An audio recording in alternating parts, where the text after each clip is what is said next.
Good day, mates. We are the Oddset. I'm Haikal, Manchester United supporter. Wagwan, Mary, Merseyside, red motherfuckers. Hi guys, I'm Ish, the defeaters of the world champions. Hi guys, Meet here. Hope everyone is good. Cal here, Leeds fan. I know Meat is not doing good too well.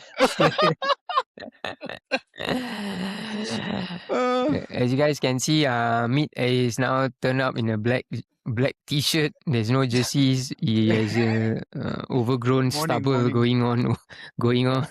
Times are bad. Times are bad. Anyway, how you guys been, man? It's been like a while since I was on. Yeah, bro. I enjoyed last. You're also on loan, bro. last week. Nigerian club, maybe? I was on loan to. I still can't believe that happened, man. Like Nigerians are always Crazy, sorry, Nigerians. If you are listening, if there's any Nigerians listening, you guys always seem to be at the butt of some scam. Like there'll be some like financial scam going on. But the biggest scam you guys did as Nigerians was not to qualify for the World Cup after having a nice looking jersey, retro kit, Yes, and then never made it to the World Cup. So guys, we are also here to tell you guys that we are not working for StarHub, but the early bird promo ends if you want to save $20. Meet has already subscribed to the World Cup, so do so if you've not done so. And I got a new mic. Let me. Hey, can I do a sound check? Boleh? Boleh. Arsenal.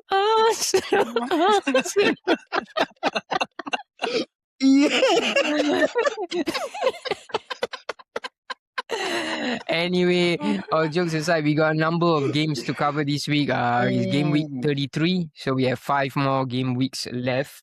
And there's a lot of games, a lot of talking points. So we're gonna go right to the very top of the table clash between Manchester City and Arsenal. This game at the Etihad ended 2-1 in Man City's favor.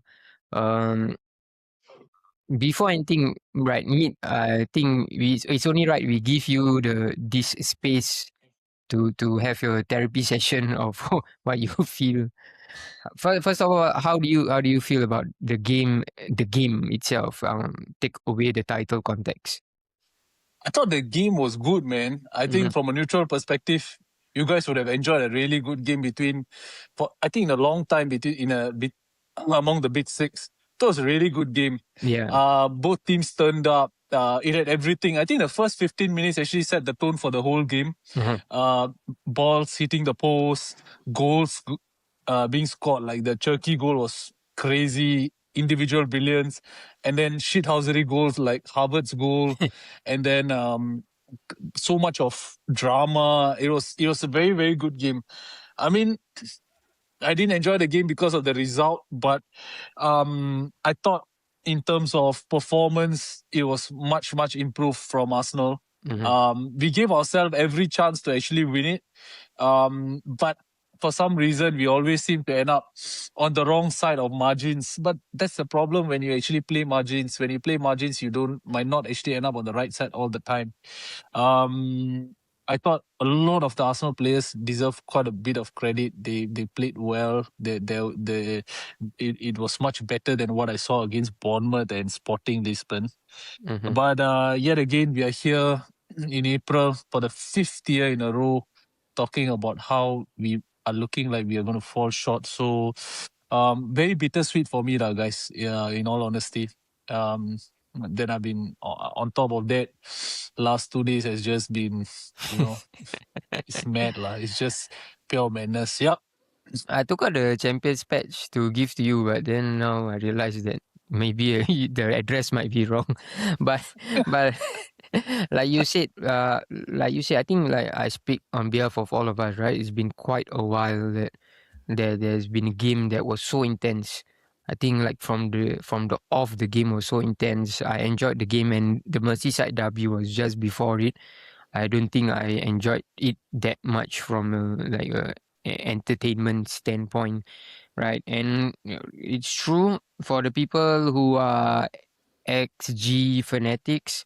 Arsenal actually finished with a slightly higher expected goals XG ratio than Man City. So I think like I was quite surprised on how Arsenal played. I thought you guys would go there and defend, but I think you guys pressed well. I think the pressing was superb. I think the first 4 minutes, City were all over you guys, and then it stabilized a bit, and then you guys pressed them to the point that they couldn't play out from the back until Ryan Cherki scored that amazing goal. Uh, Ryan Cherki, we have to talk about it. We have to. Is this the most enjoyable player to watch in the league? As of now, he's the first Premier League player to reach both 10 goals and 10 assists in all competitions that this season. So it's 20 GA for what was it, 30 million? 35. 35 mil. 35 million. So Ishmam, although I know you're not the biggest Ryan Cherki fan, is he the best player to watch in the league right now?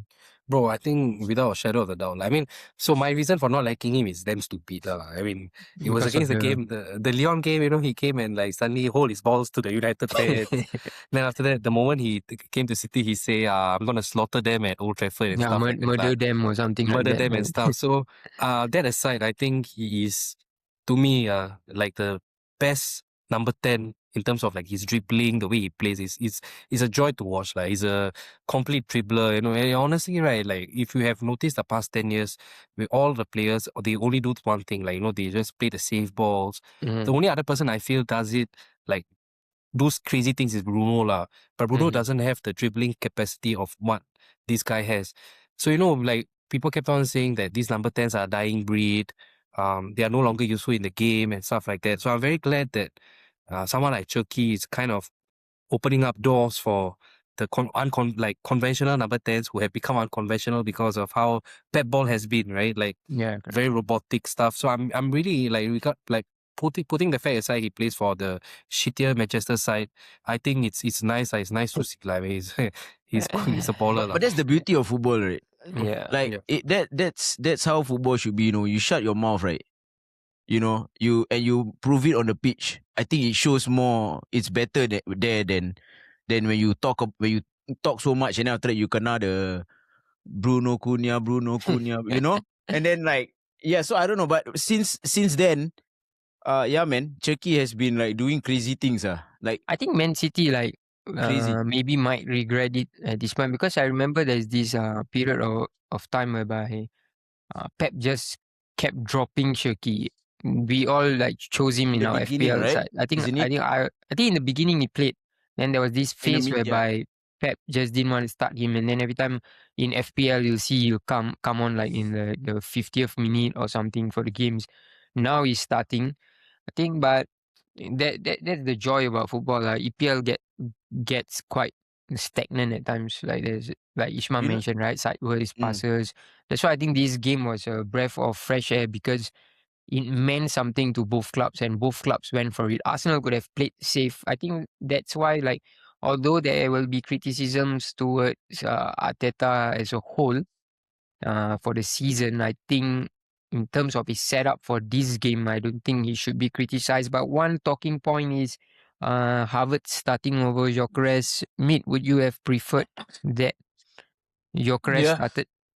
No. I would have preferred I wanted Havertz to start actually. I mean, Havertz is also crap. Gyökeres is crap. So it's about the lesser of the two evils.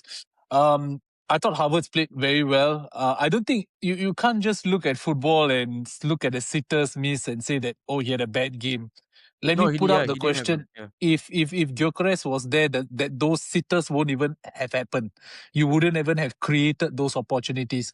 So I was very, very pleased with Havertz. Of course, I would have preferred Havertz to put those chances away. He didn't put it away, but we know that about Havertz, right? Havertz is not your prolific number 9. He's not the one who's going to be banging in goals. He's the kind who, when in front of the goalkeeper, his first aim is actually to just get it on target.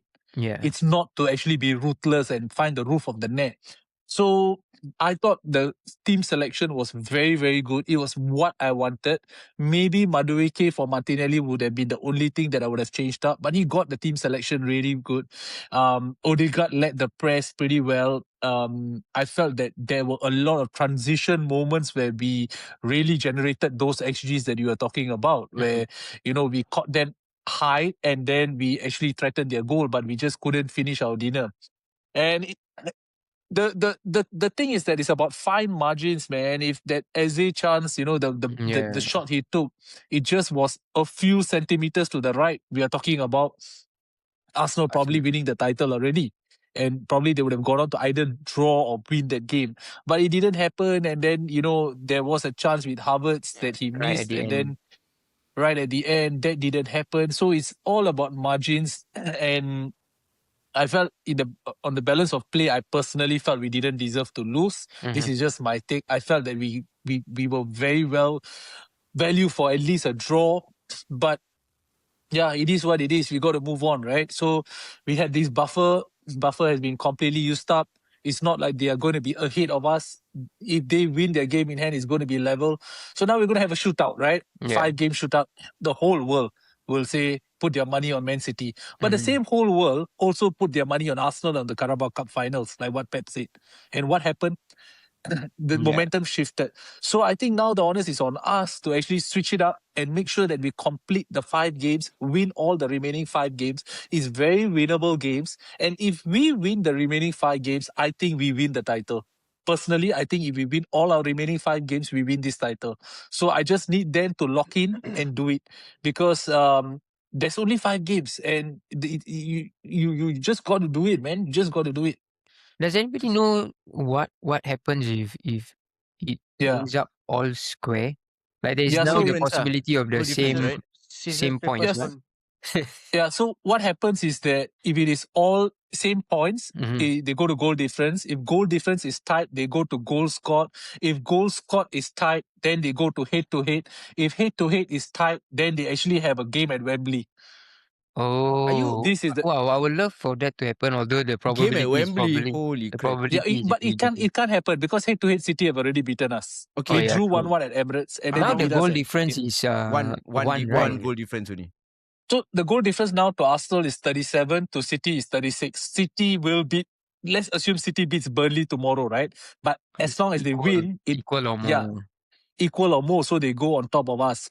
So the goals scored, Arsenal are 3 short of Man City. It's all very, very tight. It's really very tight. I mean, So are you worried about that? In the sense that, if Arsenal win all their matches, Man City win all their matches, Man City outscoring Arsenal, are you worried about that? Because like I'm actually worried for you guys about that, because looking at how you normally attack, of course, regardless, this game you guys actually attacked pretty well. You guys got more chances than City actually, and you had your chances. It was just very unfortunate that Havertz wasn't clinical enough and he couldn't finish up his chances.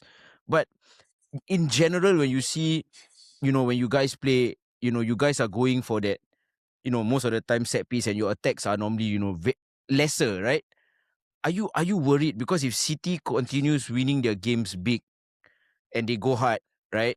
I think the pressure is not on them, because they know how to handle the pressure. The players were playing pretty well that day as well. I'm not saying they were perfect, but you see Bernardo Silva stepping up, you see Rodri stepping up, Nico Riley stepping up. Like, I'm actually worried because City can go on a 4-0 victory every game, right?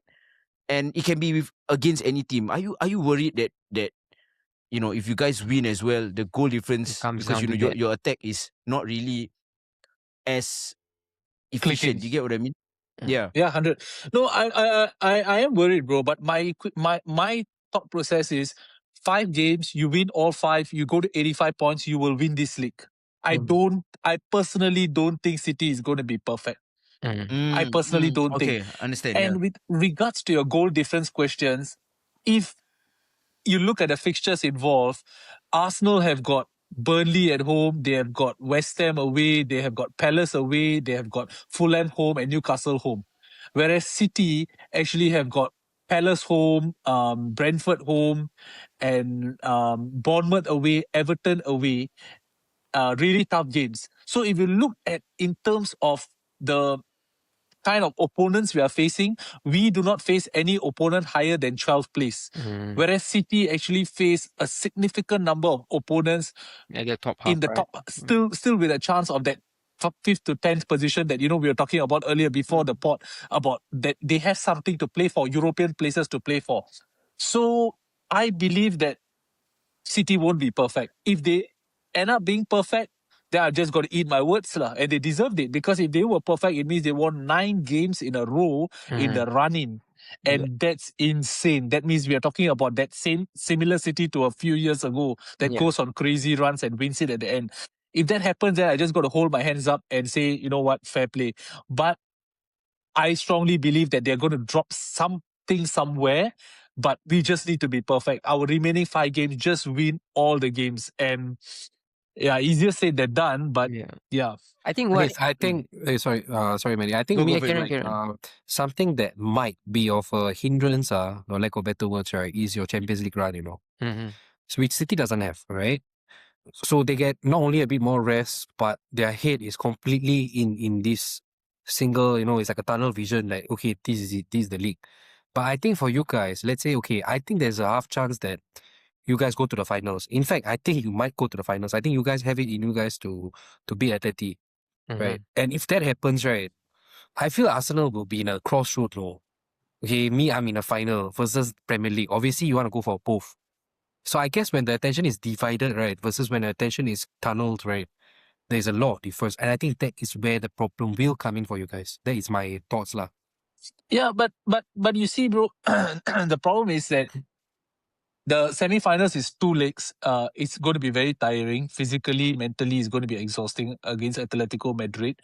But at both ends of those games, we have home games against Newcastle and Fulham. And if you have given me the fixture list before the season started and said you're going to be in a Champions League semi-final, and I'm going to allow you to choose 2 games to be sandwiched between your semi-final legs, I'm going to choose 2 games at Emirates, and I'm going to choose 2 games. Hopefully, I probably would have chosen maybe relegation threatened teams, but Newcastle, Fulham are very, very decent and fair games. You're not talking about going to Anfield or going to Etihad in between. Newcastle are relegation threatened, even if they are okay. No, but I'm gonna put you on the spot here a bit, because like it's hard for you to. I feel it's hard for you to say that, because you didn't lose the game at City. What I mean by that was you didn't lose the title race. I mean, of course, you still haven't lost it. You're still on top, but you didn't lost it there. You lost it in your previous games where you dropped points against Wolves, against Bournemouth, and it's I would be afraid. For me personally, I would be afraid, because these teams that you're coming up against, they might not seem like contenders or whatever, but I feel like they're hungry right now at the moment as well. Fulham, and Newcastle, even though they're not really doing that well, but these are the teams that also can dent your Bro, hopes. Newcastle. No, Well, I I mean, think they potentially they smell blood. Like they look at Arsenal now and then they feel like, they're gettable. But I think the Newcastle I game is personally, tough. but I think Arsenal, after playing that game against Man City, right, the way they played it, and they must now feel, right, that they're so unlucky. Like that game was like on really fine margins. I think they will just go out there with the mindset of, if we play to this consistent standard for every game, we will win. We will just win the games. Goal difference and all that, you can't really legislate for it. You just go for it, hope for the best, attack when you can, defend as stoutly as you can. Tight as possible, just hope just keep a clean sheet. Also, right, I feel like your set piece, right, your set piece things that were, in the earlier the season, you guys were doing so well. I think a lot of teams have already also found out about it and are really controlling a bit more, and so it's like I'm actually, I'm not trying to cause worry or whatever, because but I think it is pretty scary right now in your camp, because like you gotta be going at full throttle, and you have 2 major competitions not two lah. One, I mean Champions League and the two lah, right? Two competitions that is so major. Man, it's going to be tough. Like I saw Martin Keown, he said about how, because your Timber is injured and you guys are on there was no threat from your defense and stuff like. But like, I feel like Arsenal is so stacked that you cannot use that as an excuse. That you cannot use that and say that because we are on our third choice right back, we can't play. Like, you can't say, because you guys are so stacked that if you are really gunning for these two competition, you gotta give your all, man. Like I personally felt Arteta was not on point that day. I think he lost it again. One, maybe he should firstly he should not dress the same way that Pep dresses. Maybe go and change his style or something, I don't know. But it's not because of that. I'm not trying to make fun of him. It's more that his substitutions that day, for example, taking out Eze, I felt was a huge mistake. Yeah, Eze was on fire that game. Eze just back from injury.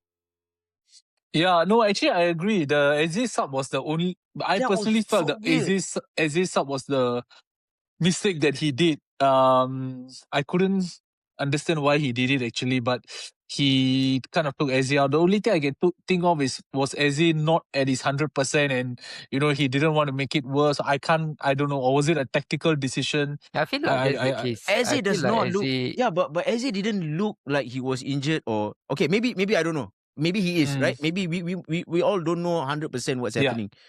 But dude, that guy was performing better than Odegaard. Yes, Odegaard was controlling the line for the press, but I felt Eze was much more effective.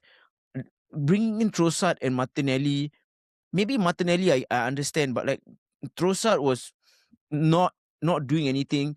I feel like he's on the opposite side. I don't understand Martinelli, because Trossard still gave a cross that Havertz had, right? That is from Trossard, right? That was a Beckham-esque cross, It was so bloody good. Yeah. And the thing here, right, is that I think Martinelli had to be brought on because Madueke is just so poor. He's just so poor on the right wing. He's so I'm poor. so sorry when you guys signed him and I said he's so sorry. Yeah, he's a weakling, He's so bad. So there's no other right winger. Nigerian scam. He's like KSI, He's a KSI. Even though you put KSI there, it's the same. You wouldn't know the difference because their football abilities are the same. Yeah, understand. But So can I just say something each first? I also kind of want to challenge your players a bit. I felt Declan Rice could step up more. You know how, because Zubi hasn't been really performing the past few games and stuff. Bro, but I think Declan is running on fumes, bro. I know, I get it. I understand. I get it. Yeah. But they, I don't know. Arteta has got to do something, man. Stop with the. You guys got to turn and bring the ball forward as much this last few games. It's not okay. Contrary to what you mentioned, right? I don't think it's the time to do something anymore. It's about just turning up, hope you get the results. Like what can you do at this point of the season whereby, you're not going to make tactical switches right now with 5 games to go. I think if anything, the Arsenal gave a good account of themselves in the City game. I hope he lets the team play the same way in the remaining games. Yeah. Then, like what Kel said, right? There's every chance that they can get the wins. My only worry for Arsenal is only the Fulham game, because although it's home, right? It's home. But playing away at Atleti means you max out everything. It's so tough over there, and then you come back for the for the Fulham game. So that might be the tricky one, because Fulham are like you never know which Fulham you get, right? Sometimes good, sometimes shit. So that's the. The Fulham game will be the second leg, is it? On the back of the Atleti, yeah? No, the first leg, then Fulham, leg. Then second leg. Second leg. So they are coming back from the Atleti away game. But bro, Haram ball, what's worse 100%. I think what's worse than being second place for the last 3 years is imagine you're second place and you lose in goal difference, Because we have lost to these guys on goal difference. And it was, to me, till now, it's like one of the most painful memories of my life. So I think the next 5 games, right, for Arsenal, right, I think have to score as many goals as possible. Remember, we were just discussing, I remember that 2012 season where they scored like the 6-1 against, I can't remember who. Then after that, they went on to win the league. So I think for Arsenal, right, the next 5 games, not only must it be a winner, it must be like whacking them, like 3-4-0. That's how I feel. Yeah, exactly. Because like I think a win might not be enough, and that's such a scary thing to. But I mean, I agree that City but bro, City do look a bit can catch them, at the back. Can I just say something? I think everybody on the panel here, except Nif, thinks that Man City will drop points. Everybody else thinks Man City are gonna win all 5, right? I don't they're think 6. Man City They're will. 6. I don't think 6, Man yeah, City will win all 6, but all I 6, yeah. don't think Arsenal will win all 5. I think they're gonna same. one game they're gonna cock up. Yeah, also. That's what I feel as well. It's not about Man Yeah. City. Okay, now right, I'll be honest with you guys. For me, right, Arsenal cannot think about Man City right now. They have to control their own destiny by winning all their games. They have to concentrate on themselves. Because if they start thinking about Man City now, it's going to put added pressure that they do not want. Right? So that to me is the problem. Because now everyone is putting the narrative that, Man City will lose one game, will lose one game. You can't say that. For me, you have to say, oh my God, my team is going to win all the games. Make sure we win all the games. Because I feel Arsenal is going to drop points as well.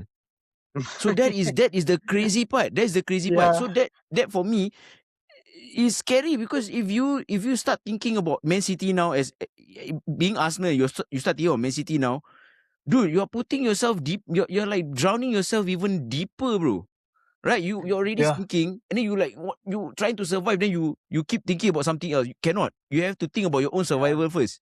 So that is the problem, because I know Man City can drop points, right? But at the same time, this is where Pep thrives. This is where he thrives. This is how he's been surviving and winning it. But Arteta has been sinking. No, this is the problem. And then people keep saying like, oh, Man City will lose point now, Man City will drop point. But so what? You have get max point. That's to me a champion mentality, and that's to me how you control your own destiny. And let's see lah. Let's see. I think that's how it works. At the end of the day, let's see how. I think the equation is super simple. Like the equation is super simple. You have 5 games, win the 5 games, you win the Premier League.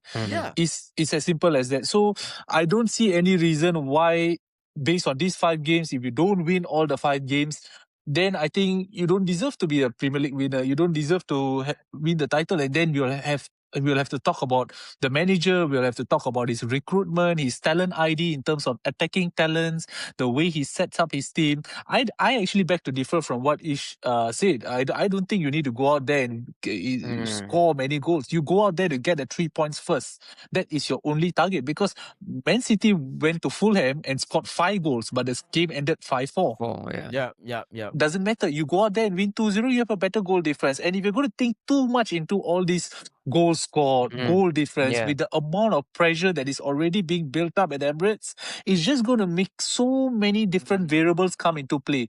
It's a simple equation. You're on 70 points. The maximum number of points Man City can get is 85. The max number of points you can get is 85. Your destiny, your fate lies in your own hands.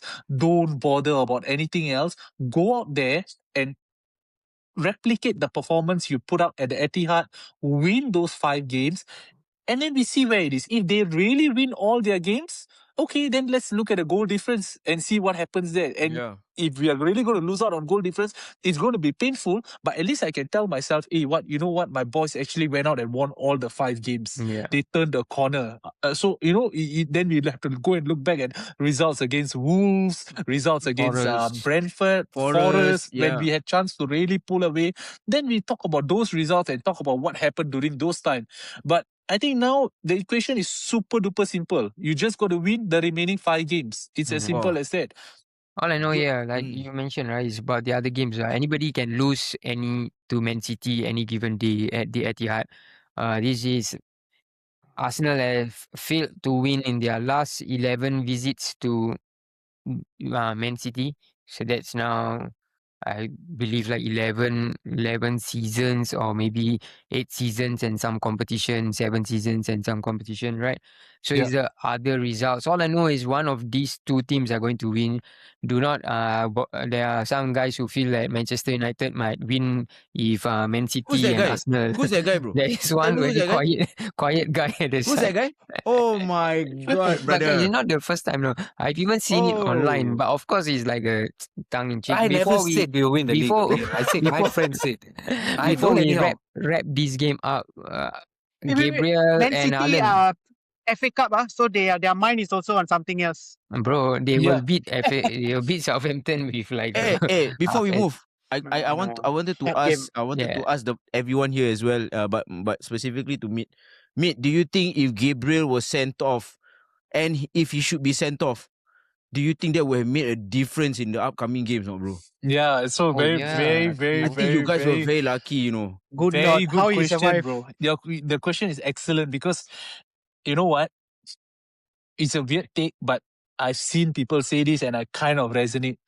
Take the 2-1 loss with a Gabriel not having a red card or Gabriel red card and taking a Right. draw. Right. Bro, it's not easy, you know. Because if Gabriel is out, right, I tell you, our whole defense loses the kingpin. Like, he's so important. Yeah, I agree. So, if you and, told and me he can score, and he is a goal scorer as well. he hit the bar Yeah. that day, he hit the bar Yeah, that day. exactly. He's a goal Yeah. scorer as well. So it's very important. Yeah. Carry on, sorry. So, I don't know, you know, because one of my friend asked me this question after the game. We were watching it together. He said, bro, would you take 2-1 and Gabriel stays on? Or would you take 2-2 and Gabriel gets sent Sends off? off. I said, if we ended up 2-2, the gap is 6. They cut it to 3 with a win against Burnley. The gap is 3. Without Gabriel, we might draw 2 games, you know. And violent conduct Or can be lose. up to 3 games.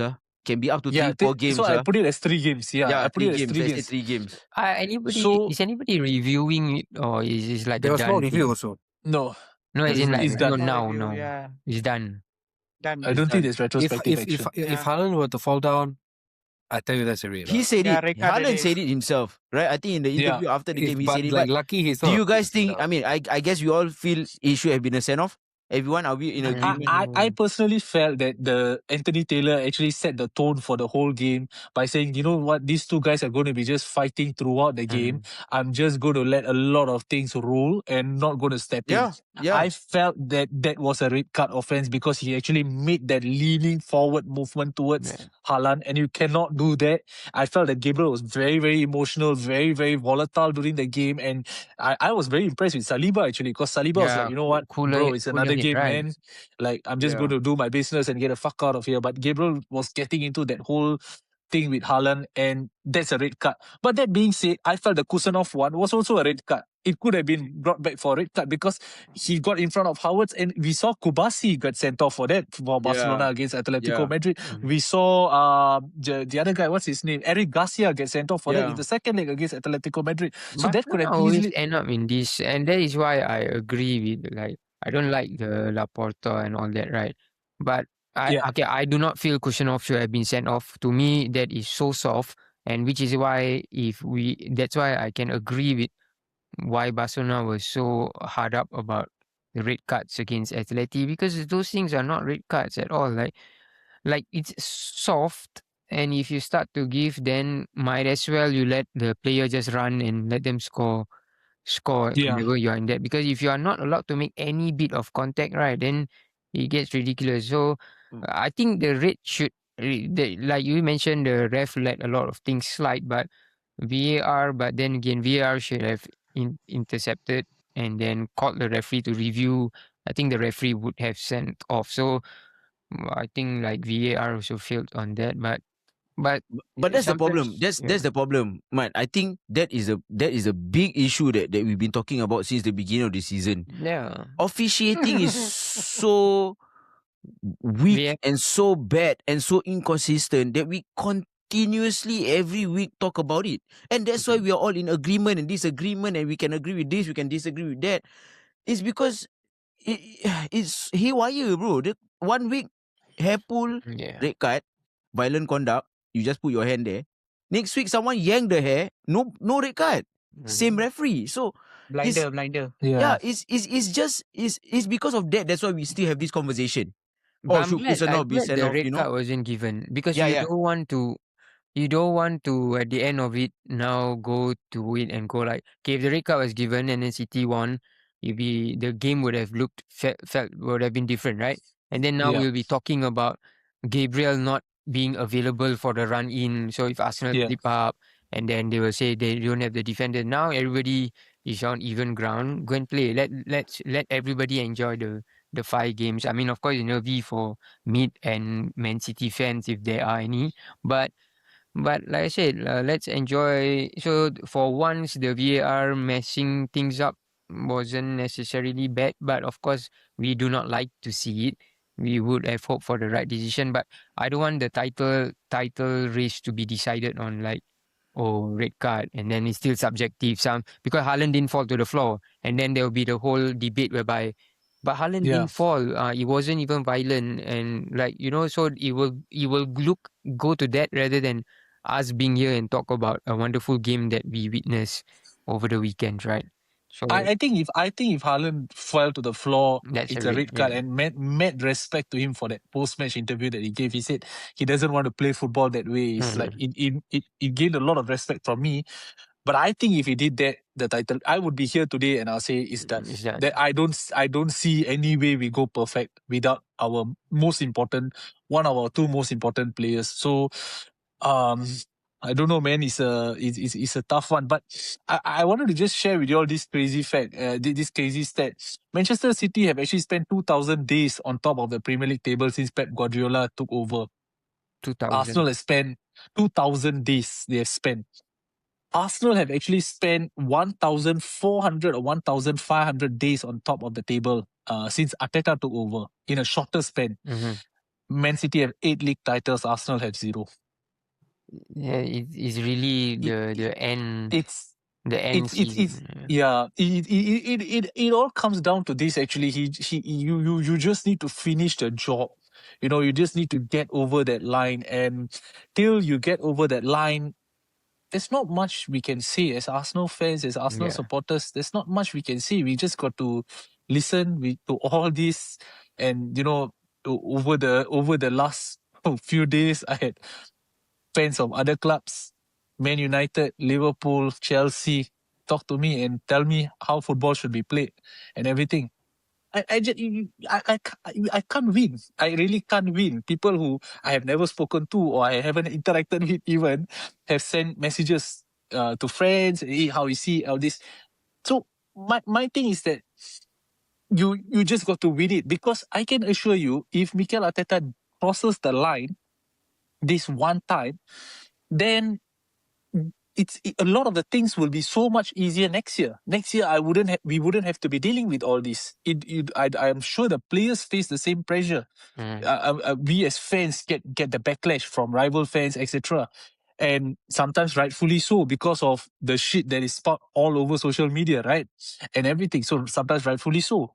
And for the players, it is even more pressurizing, because if you don't cross the line this year, next year you're going to be in April, and you're going to be like, you know what, guys, maybe we won't, maybe we will mess it up again. But if we do cross the line this year, then next year we'll be in this position, and we'll be telling ourselves, the players, the fans, hey, last year we did it. Why can't we do it this year? We'll do it this year. So the pressure will actually get lesser if you win. If you don't, then it just gets worse and worse.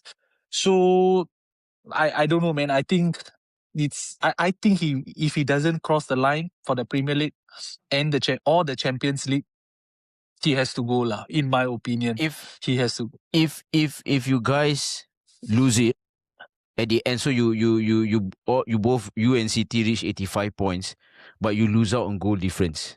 Okay, so you win all your remaining games. City win all their remaining games. You lose out on goal difference. Would you still keep Arteta? No.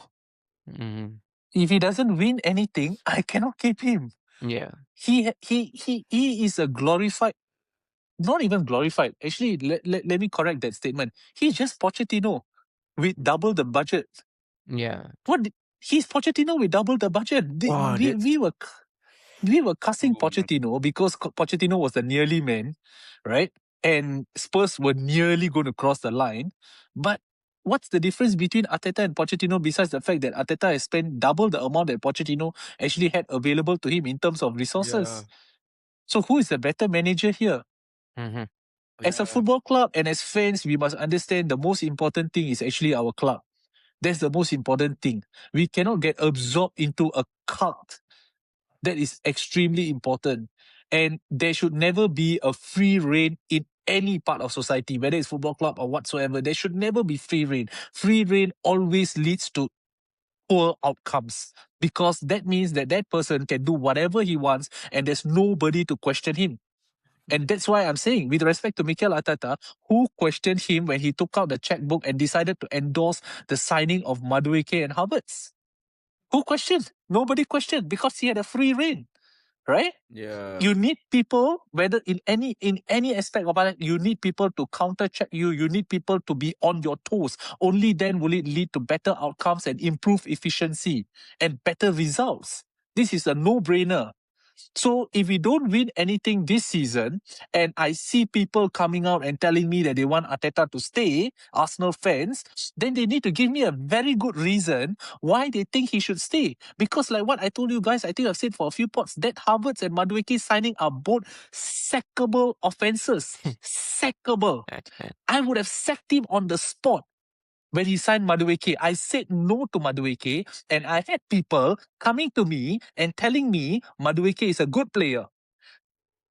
Is it because he's KSI can supposed to play be? instead of him on the right wing.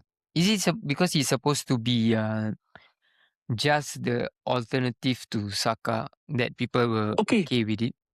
bro, can I ask you something? Yeah. If he was the alternative to Saka, then how now Saka is out injured? Yeah. Is he being an alternative to Saka? No. He's not. You had to actually hook him out at the 45-minute mark in your most important game or potentially your career. You had to take him out. And how about the other signing, Gyökeres? You didn't even play him because Yeah, he's so bad. man. So all these are, bro, we don't have unlimited resources, We really don't. And to do these kind of things, you need to produce results. And if you don't, you have to go. It's as simple as that. So that's my take, man. It's very fair, because you see, I have people coming to me and bantering all this and all. It's all because of this guy. So okay, I'll take everything, but if you don't give me anything back, then what? You think I'm stupid or what? To like say, hey, never mind lah, bro. It's okay. Next One year you more try season. again lah.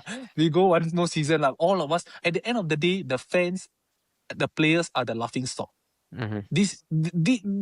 Especially the fans. I pity the fans a lot. Do you think any of you guys, if you all finish second 4 times in a row, how would you take it? Bro, it's heartbreaking. It's really very, very sad. So, for me, it's not done yet. There's still a good opportunity. Just go and cross the damn line. That's about it. The performances, like what Kel said, I think this was the game that the performances turned.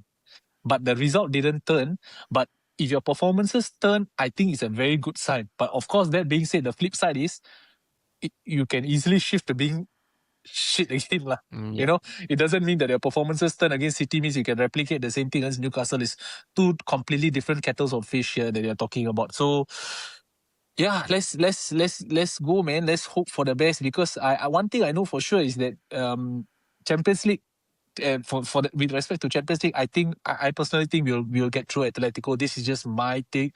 I think with the Lookman injury and the Solat injury, I think Lookman won't be back for the first leg. Timber is coming back. I think we'll pass Atletico, but the finals, I don't have much hopes. It's just we just got to pray that something happens in that final that helps us, but it's not going to be easy. So yeah, man, that's my. We'll see. We will come back at the end of the season to review Mikel Arteta's job, for sure. So on Man City's side, though, good win. A lot of people did not give City a lot of chances at the start of the season.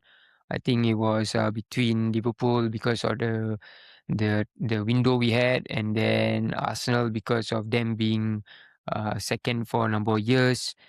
And then City. So the scary part for everybody else is this City team will be better next year. They've reinvested in January. They invested in Good Semenyo, investment, man. Gehi, and who've had half the season now with City. They might potentially be winners.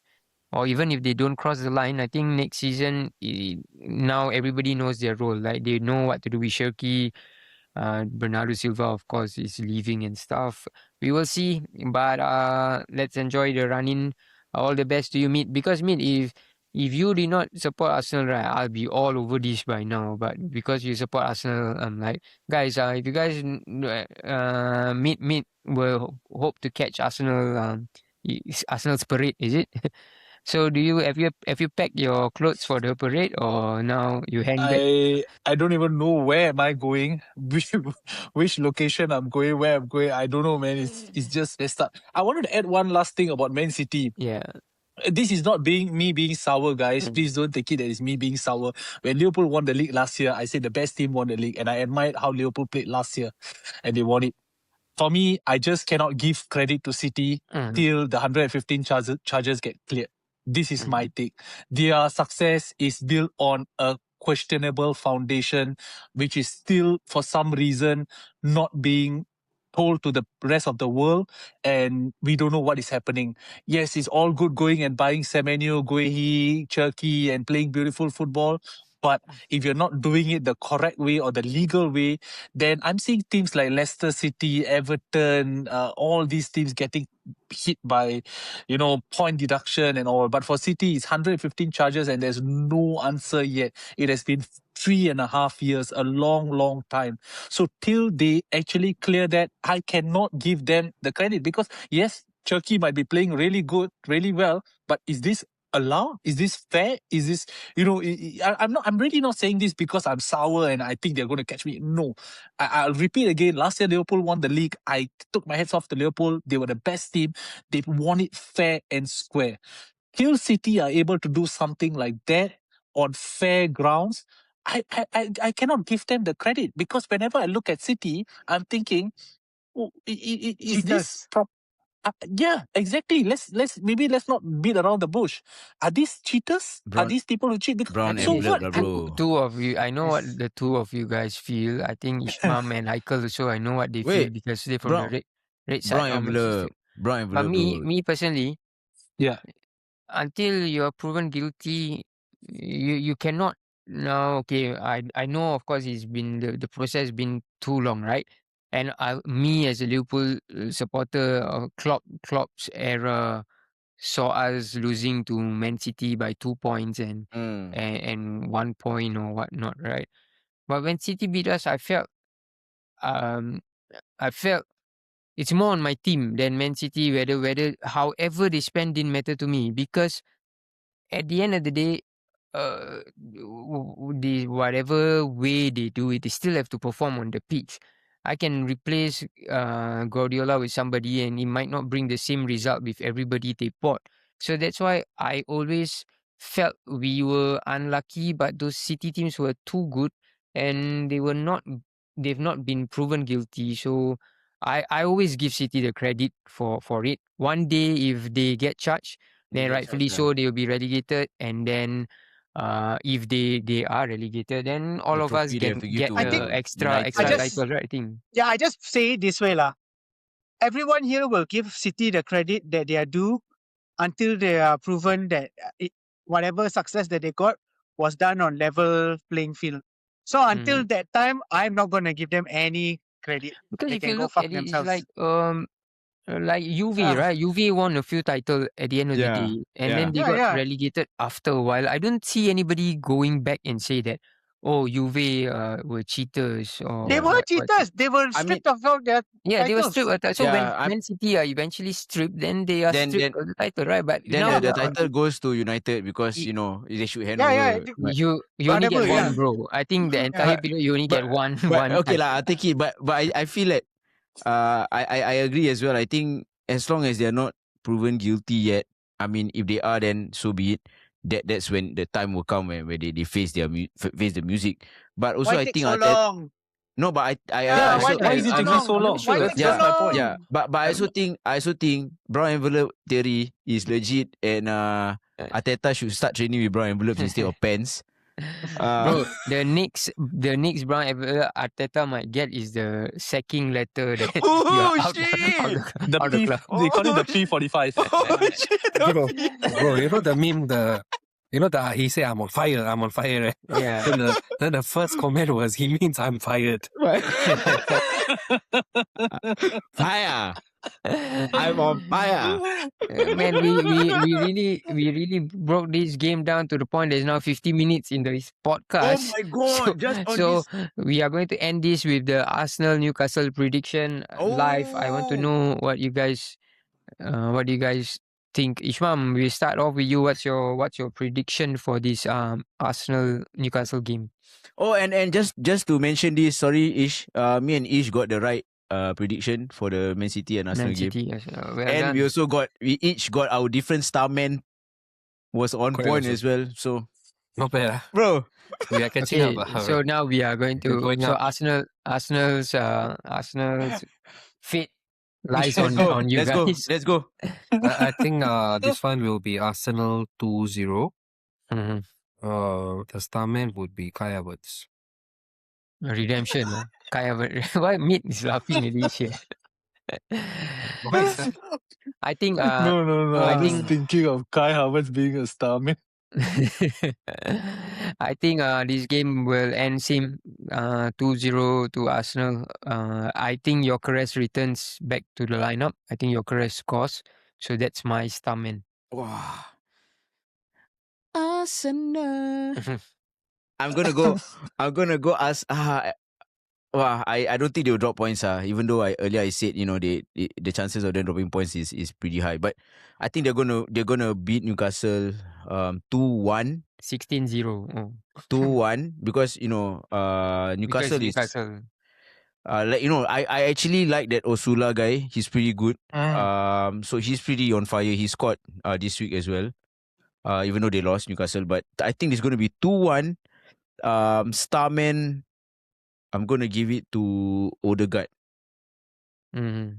Bro, don't believe in this Osula hype or Newcastle always have I'm not this, saying, I'm not remember saying they he's had a hype. I'm just Lua, saying, then they will have some Amiobi in front. no, but and I'm then saying everybody will this hype kid is these guys. this kid is actually quite interesting to watch. Like seriously, like, I Yeah think lah, he's bro. like, he's If gonna you sold your main striker and then spend uselessly, and then of course some kid is going to be interesting to yeah watch. lah. That's true. Okay, Meat. Oh no, Meat. I want to save yours for the last. So Cal, what's Cal. your Newcastle 4. No lah. Arsenal. I'm going for Arsenal 1-0. Gabriel. Oh, good shout. Let's hope this time he hits the right thing instead of somebody's head. And finally, Meet your prediction for this game. I'm going to go Arsenal to win 2-0, and there's a my lot. star man is going to be Eze. All right, we will see if okay. Then next, is there anybody that feels that Burnley? We usually don't predict the City games, but is there anybody who feels that Burnley is going to take points off City? I think it's Bro, what? Take silence. Bro, you know, Silence is golden. I was watching the Arsenal game, right? Yeah. The other day after the game, right? One of my mates, my Arsenal mates, you know what he told me? He told me, you never know what happens against Burnley. I swear I wanted to just... Bro, can we just- you know? Can we just do a for fun prediction of Man City's game with Burnley? Okay, I just want to City know. away Sure. home. Then, Away. Man Away, City away. I'm gonna go first. 4-0 to City. Okay. This is for fun, For right? fun. No need to take down. I just want to know everyone's. Burnley 5. Okay. No lah. I think it's a 3-0. I think City will relax after the intensive game they had. I think it's going to be at least, I think I'm going with 4 lah, because they're not going to chill, bro. It's Burnley. Imagine if it goes out to goal difference, this is the kind of game that will determine whether they win the league or not. Pep will drill that in them, right? I feel. Yeah, They're Pep gonna will go for have it. 4-0 for me. Wow, there's a gonna lot try of and order 4-0, 3-0. Mid. And I'm going to go for 2-0, but I just wanted to let you all know that Burnley this season has never lost a home game by more than 2 goal deficit. Fair enough. Yeah, so at home they are pretty. Yeah. They are bad. They are not This- so good. They lose. This could be but the not- first it's one. like- This could be. So this this could be week, the no, first. this one, that's what he's trying to say. This would be the one. This would be the one. Closing right at the end of Okay, the. fair enough. we'll Alright, move let's on move on. from we'll move on from this game to Manchester United versus world champions Chelsea. 1-0.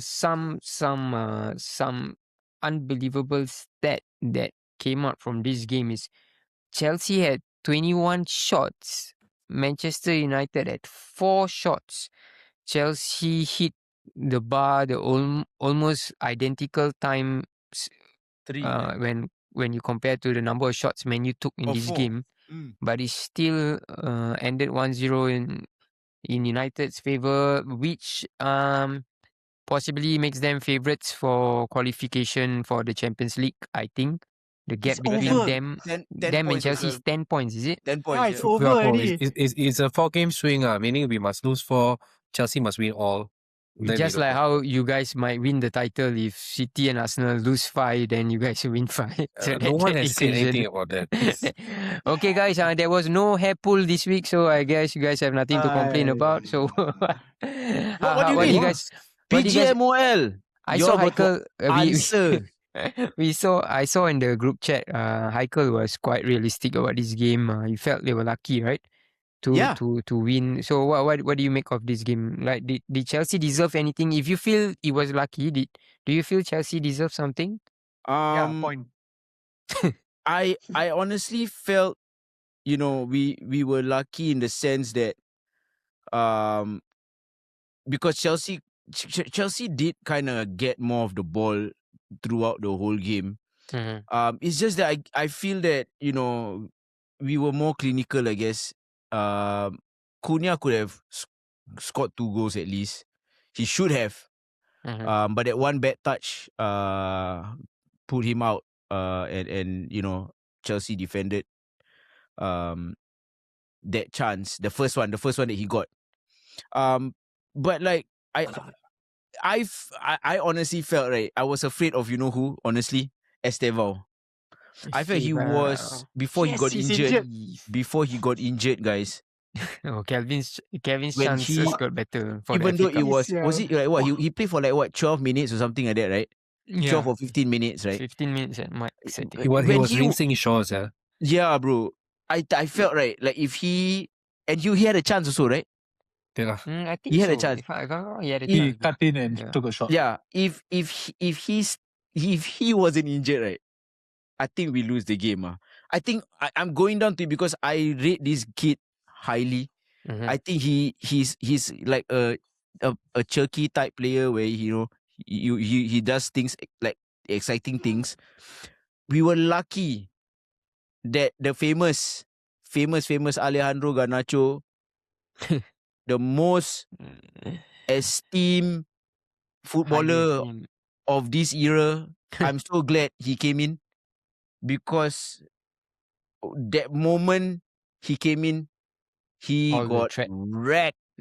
Yeah. He got wrecked the whole game, and we eliminated that one side of Chelsea, and that actually helped us with the defending. Also, in saying that we were lucky, I still gotta give credit to Heaven and Mazraoui Yeah, what shout a out. Shout out. Evan, what a for play, what doing a game. so well. Thank you, Arsenal. Thanks, Meet, for on behalf of the Man United. 1 million Great British pounds. And don't worry. Dalo is still shit. But I had a good game. Bro, he had a good made, game lah. Bro, Garnacho made him Because look But he's he's good. still Garnacho. shit lah. Yeah, Garnacho made him No, look good. bro, you know why Dalo is shit or not? The last few seasons, the players he's playing is Garnacho. Why do you think he struggles against any Yeah, other yeah. winger? You must think about it. It's competency, bro. Yeah. Yeah, so Fair enough. but then I gotta give credit where credit is due. Bruno, what an assist again. Two off from being the topmost. And you all know I'm not the biggest Bruno fan. Yeah. I'm not really the biggest. I do rate him, but I'm not the biggest Bruno fan. But gotta give it to him. Controlling that that pass, having the vision.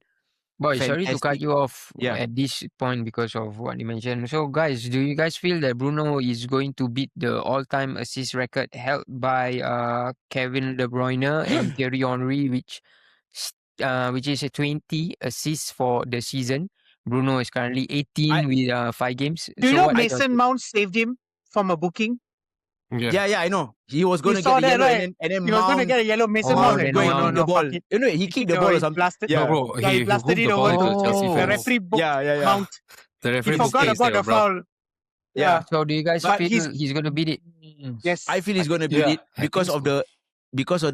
the amount of times the ball goes to his feet. That's how much we actually look to him to provide, to do that passes. He's the one that actually always initiates that pass.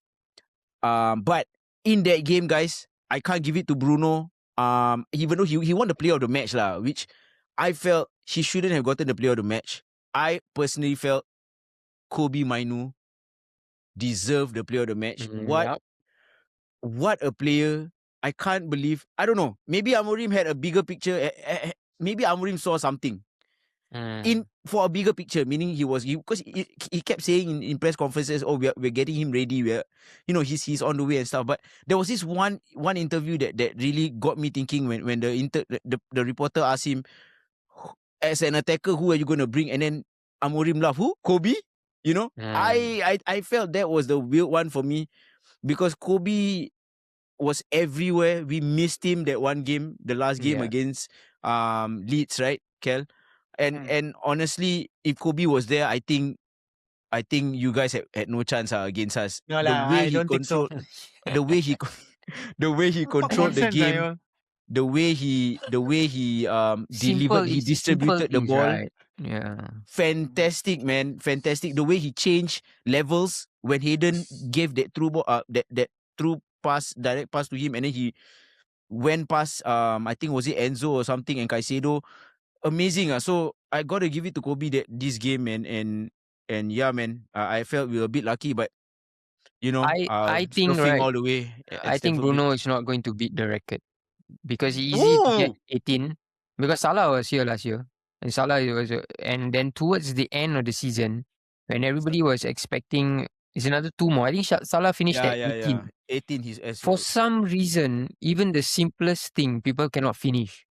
He put the ball in the right places. People will like fire the shot somewhere else.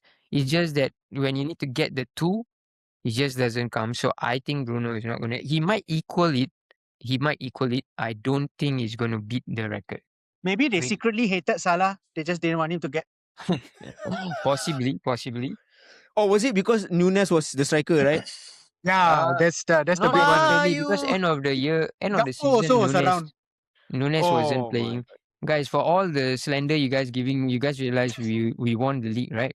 Okay, Whether it was Nunes or Gakpo, it was I forgot all about it after this season. Yeah, we don't know, right? Ish, what do you make of the win against the world champions?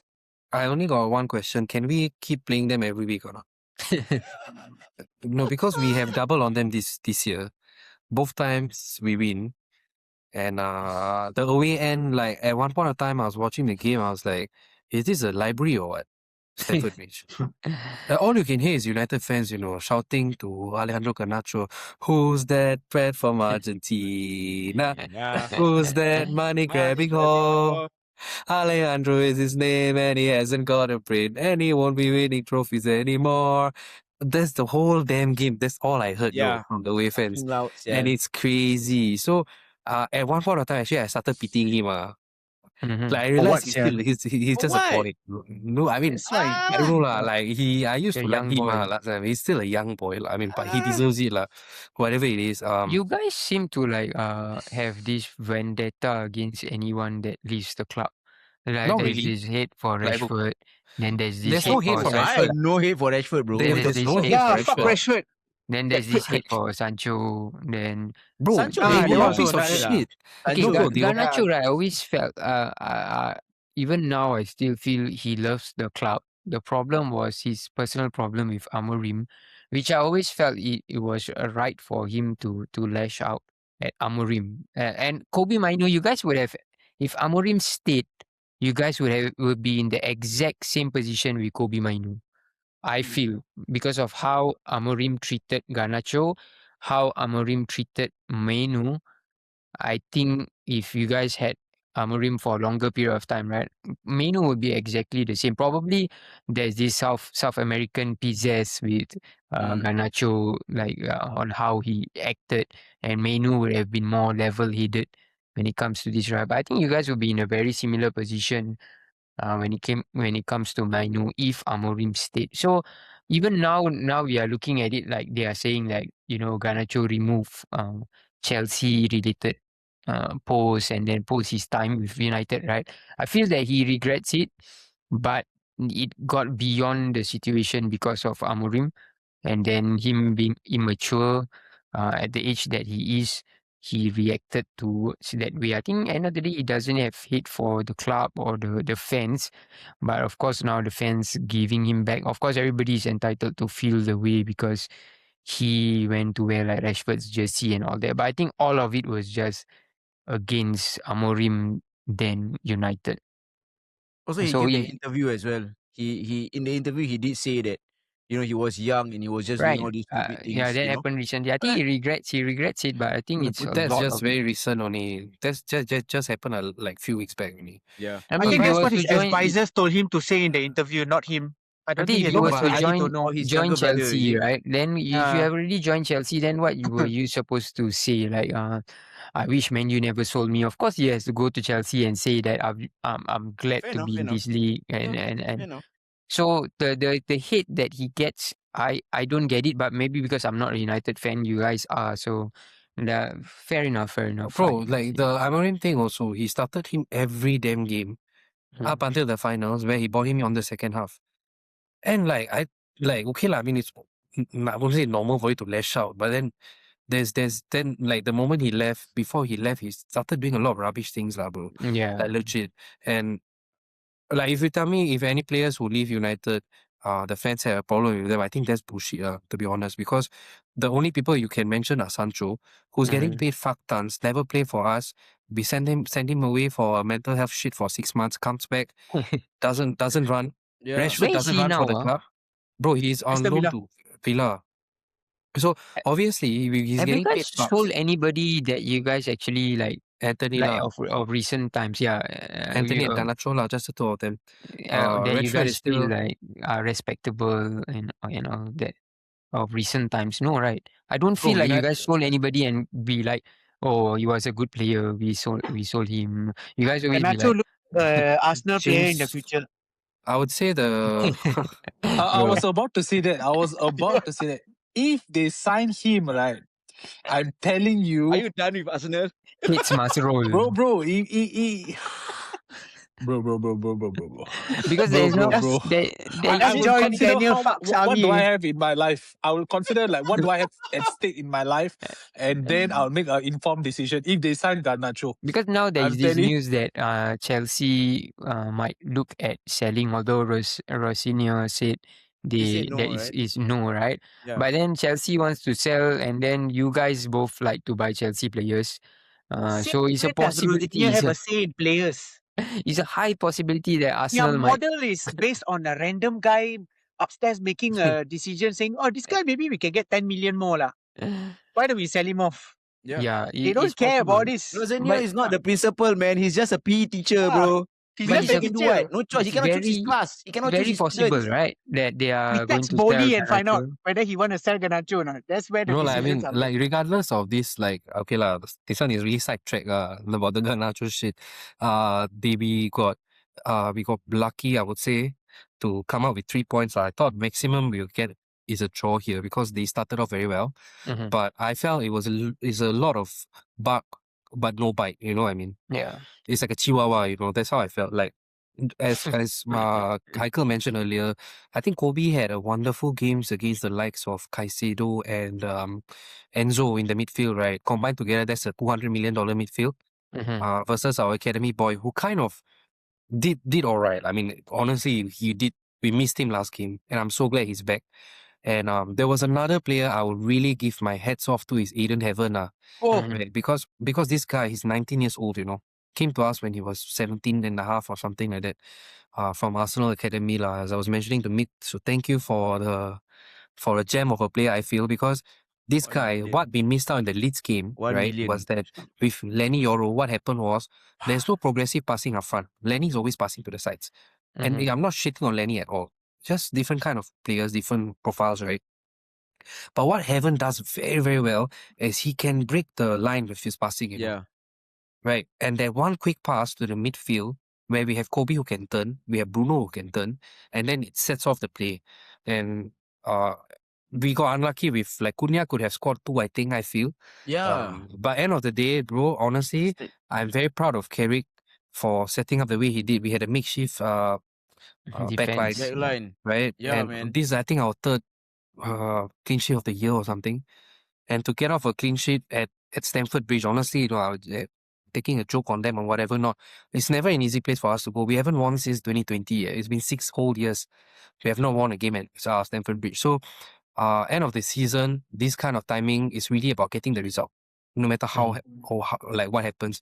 And for Carrick to be able to do that, for the players to be able to do that, like also let's say like Bruno got the man of the match, right? He knows that Garnacho is not gonna go in, and Bruno doesn't dribble, but he decided to see, because if it's Kukurea, he will just pass the ball back.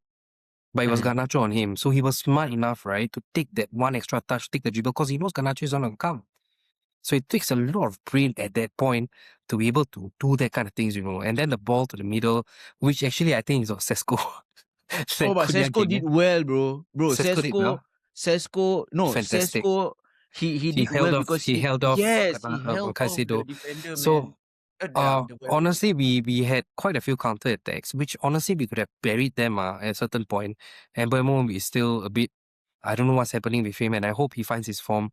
Ahmad came in, was all right. I mean, they didn't have much time to change things anyways. Mbeumo did find Bruno though for the goal. Mbeumo, yeah, correct. I mean, but Mbeumo has been so poor. He's been very like chill and I do not understand. He scored like a couple of goals throughout the season, right? But I think in terms of who you guys expected him to be, because he kicked off quite well when he started, and now even I see like the amongst United supporters talking about they need more from Mbeumo, because it's either he scores or there is nothing in his game. Bro, like I feel like his defensive work is good also.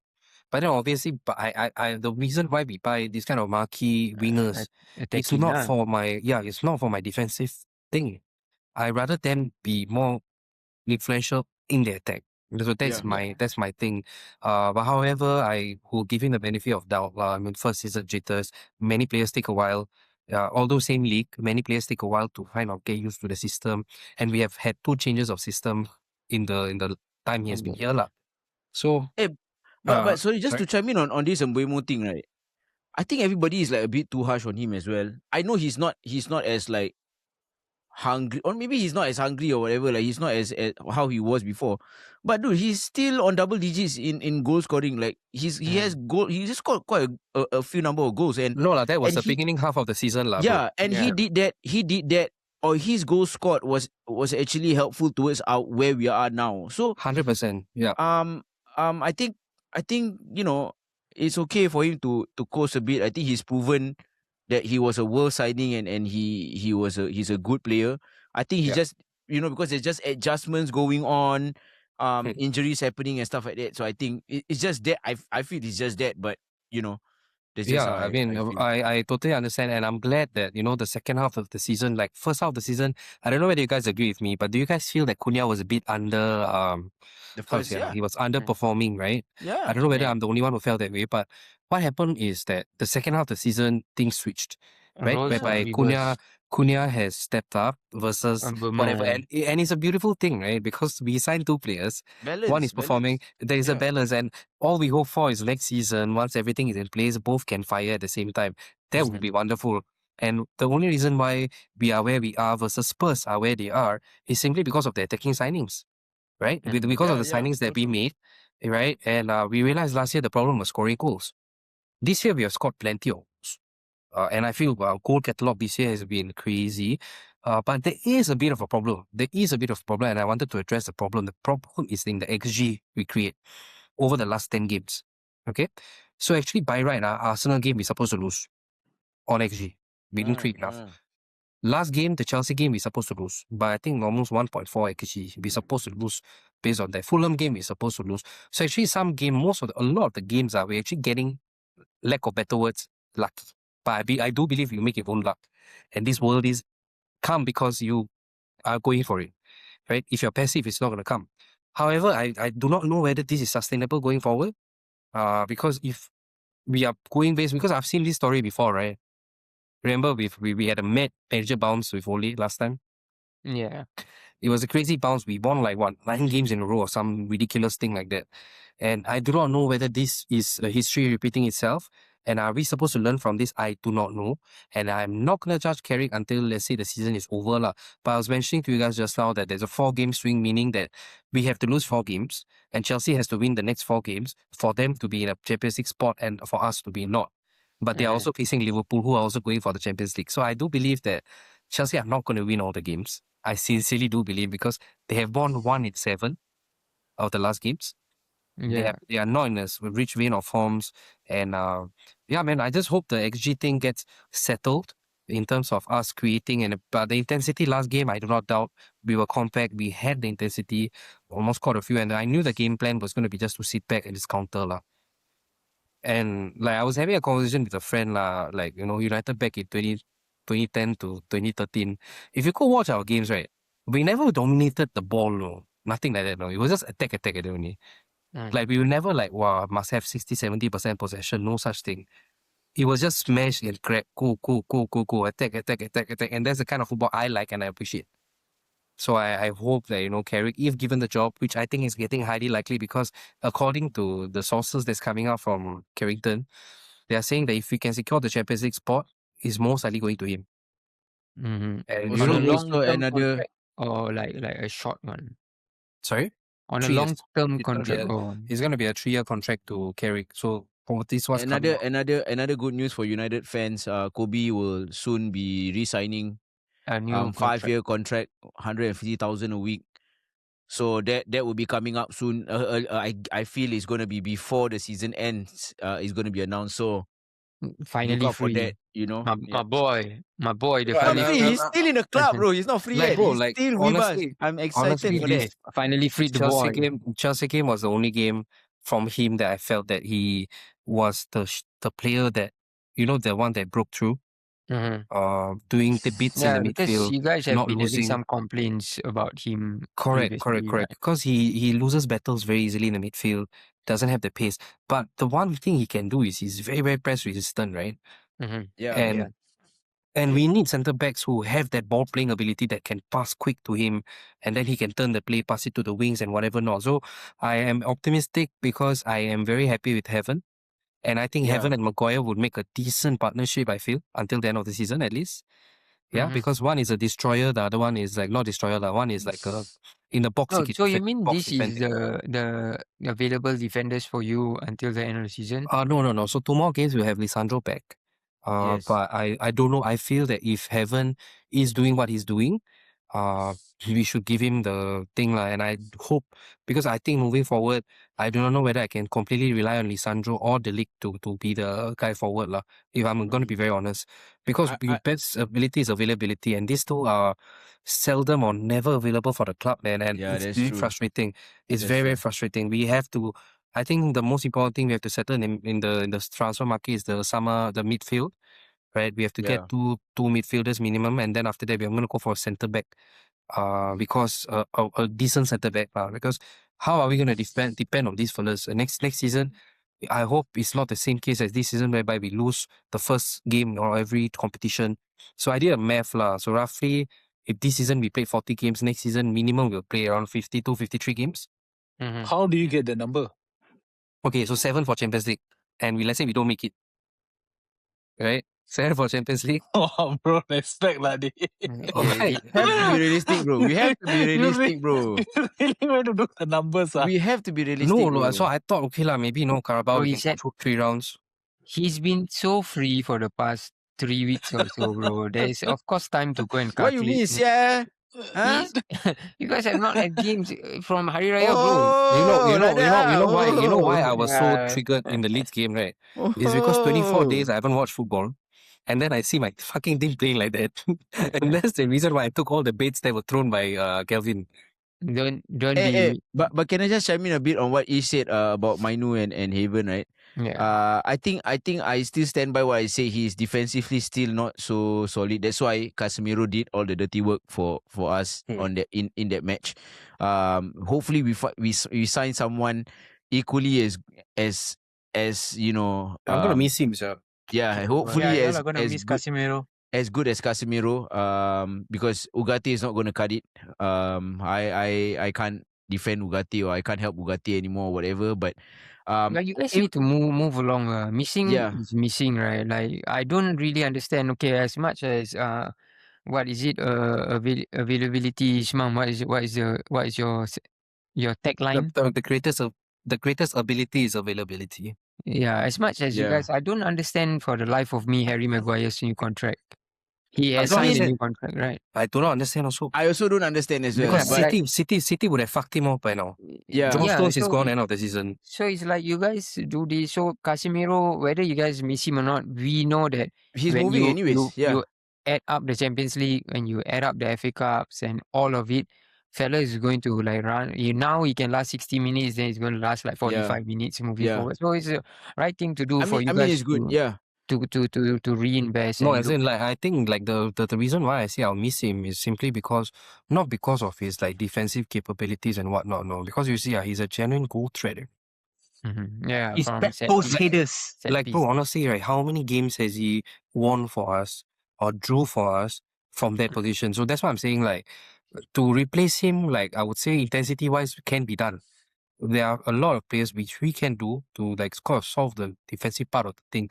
But the problem is going forward to what he offers, and then even on the defensive front, like when he's when he's taking corners, when he's defending the corners, I think He wins that's them a part of lot. it.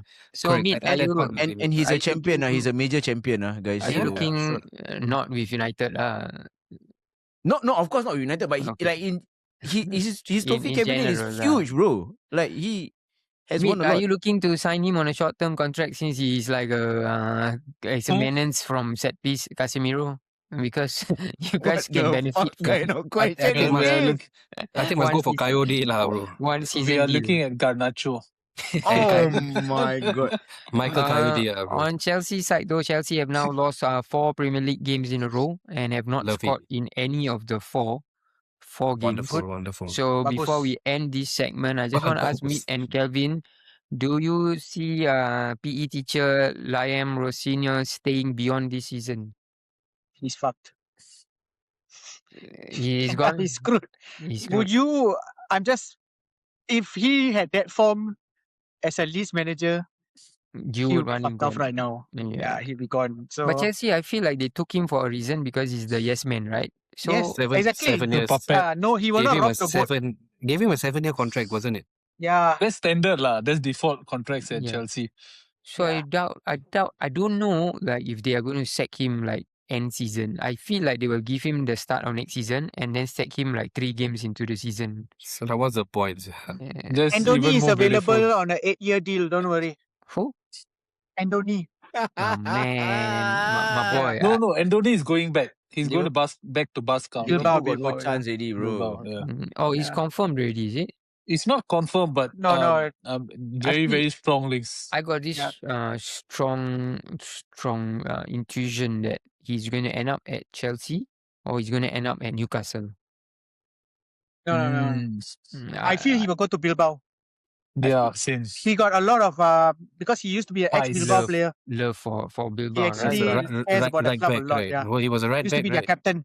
Captain also. I just feel that with the stocks that he has right now to go, he can go Bilbao anytime like down his career. He will know that. But for him to get a big job is quite a possibility. I But feel Bilbao- that Bilbao needs him now, and he's the Yeah. kind of person that will want to like, oh, Run- Bilbao run needs for the- me. Run I for want the Yeah. to. Batman Yeah, lah. that's his- run for the vibes. Gotham needs you. So Dr. Octopus. So we will see how it all pans out. So Man United's next game. You guys ready to make a Brentford. prediction? Yeah. Wow. Boy, Is every time United we home face or Brentford, away? one of our Tough managers gets game, sacked lah. man. Home or Every away, damn time. Man U? Who? Man U home. We are Man U playing home, Man U home. lah. Man U home. Oh, tough, sial. This is the kind of game we going will lose, you know. I'm going for a 2-2 game. My I star mean, at man the usual lah, Shadow. with much Shadow. prediction for United's game. It's always a lose or a draw or anyways. draw. Guys, So it's okay. do you guys give me anything to go about this game or not? Apart from being Bro, defensively a lot solid? of no, but a lot of the games that you predicted, you were wrong on United's prediction though. Yeah, but I predicted the one In thing fact, that all lah, to be Amorim will not honest. last in That's this all. season. No, I Yeah, know, but that's but not part of the that's points, not that's not part of the like That's not part of the points, right? Every That's, time you you lose, know, Yeah, come back to me after you guys win. Come back to me after you guys win. What's the point of telling me that that It's okay, that you- Mehdi. The points that from my heart is a lot See, that's what matters. for you. It's the friendship Yeah, I you give you build 10 along the points way. now Yeah. from my heart. honestly, what he's you the say. biggest hater of United is he right here lah. Hey, I'm guys, gonna- if Hey, Esteban played, please. I feel that I should also be in the running for that. Contention, Yeah. bro. The only reason why I say this is because I know him a bit longer than I know you. But maybe True, another true, 6 true. more months, I will actually say that you might just be the one lah. Can I will keep on pissing you off in Telegram. No worry, no problem. Okay. the better of the United. Kel, you wanna give your prediction, Kel? And Mehdi, your star man, Mehdi. My star man is Shade. Shade, okay. Yeah. I'll go 1-1 Thiago lah. Thiago. Hey guys, Thiago playing for Brazil is one of the most Shut up, bro. He's Crazy, ah. he's 22, things, right? They say, Yeah, like bro, he looks like a imagine they had- 45-year-old guy lah. Bro, Yeah, the Romario- 67, bro. He He looked like a looks 45-year-old 67. Indian uncle below my coffee shop. It's bro. like What a is Freddy the deal? Adu. Remember He's Freddy like- Adu? Imagine they had the What? Yeah. Bellis, they had the How is Cunha Ronaldos, older than him, sia? Romarios, and then now they have Igor, Thiago, and Richarlison. I mean, but we got to give it to him though. Yeah. He's performing so well. I think he has 20 goals already, right? This season. Bro, he's one behind Haaland, bro. Haaland, right? 22. Yeah, Yeah. man. Man, But- of course he deserves the call out. I'm just saying that. Meet, you wanna go for your prediction first? Yeah, I'm going 2-1 Man United, Bruno Fernandes. Bruno Fernandes. Bruno, You know, another we assist, is lost it? we lost to Brentford, right? Yeah. Early Yeah. season, right? But I know. I'm gonna go 3-2 United. I want to Okay. come back. I want to beat them this time Mhm. since we are at home. My star man will be Bruno. Ish, yours. 3-1, Cunha. I'm gonna surf on that, bro. Surf That's on that. right. So Chelsea. We are not going to predict, but who are Chelsea playing next? Huh? They have a game tonight against Brighton. Who and cares, then- bro? Who cares who Yeah. they're playing, bro? Brighton So is gonna for whack Champions- them lah, sial. Yeah, I really hope, bro, they get a beating of their life 2-0 lah. I predict 2-0. Easy one. tonight. Tonight, Chelsea's game. 2-0 yeah. I think Jorginho they're gonna- Rutter hat-trick. I think they're gonna get cooked 3-0 or Who something. hat-trick? Rutter. Jorginho Rutter. Bro, 1 week you hate him, then 1 week you are okay with him. Rutter. How, bro? Must see how lah. See Life my is a mood, see balance, my mood bro. and my Life is vibes a lah. balance. Yeah. When he scored against Tottenham, I was like, okay lah, I like you a bit better. Yeah. But that was a great goal, man. Yeah. He took it And Couldn't well. do that for us at Leeds before, but never mind, can. Took it Rutter well, was man. so good in Football Manager for some reason. He is. Yeah, He's still good. He's still good. He's good. So that's that for that game. Next game, of course, the Merseyside derby at the Hickory Dock Stadium. Hickory Dock. The first Dickinson. Hickory Dock Stadium derby. Hill Dickinson. So I'll just keep this short because we went like on a longer beat for Slot out. on a slot out still. But as sad of news. just before we came online, it seemed like Liverpool has certified Arne Slot to take care of this club next season. How If he does makes Who Liverpool it has to- the nudes of all the people at the top one? also. okay, number one, I don't want it.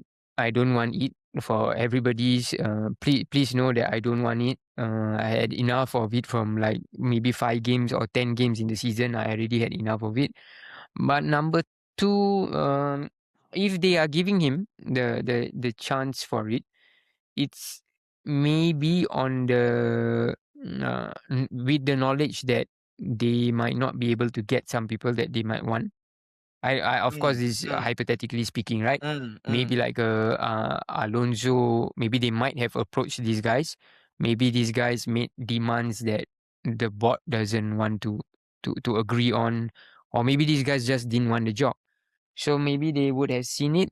But all it has come to no surprise to me at all, this news, because I think 2 weeks leading up to this, the inside information has always been FSG is going to give him the season next season to rectify the things that has happened this season because of whatever. Of course, although this can all be used as excuses, the team morale with Jota, and then how the injuries have kicked in, how he had that beef with Salah. All of this will be 1 season ago news next season. So I think they are giving him the opportunity to correct the mistakes based on, like I say, he has credit in the bank, although I feel this credit should have ended a long time ago. But his credit in the bank will always be winning the league title. So I don't think it's that crazy for FSG. Of course, on a fan's perspective, we are sick and tired of seeing the way he's used the team, right? And this season has been extremely poor. But it isn't the craziest shout to give a manager that won you a title last season another year. Like what? How? If he goes bad, I'm sure they will pull the plug. But if he can get the team back to, I can tell you, if it is super boring, 15 games into next season, we are somewhere amongst the top few teams, the fans will forget this season because he's already won it, right? And then, of course, this season, Champions League, we cannot, when we face teams like PSG and based on how we are, we're not. So I'm mad at it, but I'm not like surprised with it. If he gets the opportunity, do you think the team will get better? I believe As in with like how the distractions being out, there'll be no Salah. I think a lot of it has been him and Salah. Of course, Salah, if you ask me now, would I want Salah or Slot? I believe the club should move forward as well. But I think a lot of distraction this season was Salah. Is he playing? Is he not? Then there's a lot of distraction in that sense. Then, of course, you give some players seasons, pre-season. Alexander Isak needs it. I don't think he can complete 2.4 in 12 minutes, 20 seconds at this point in time.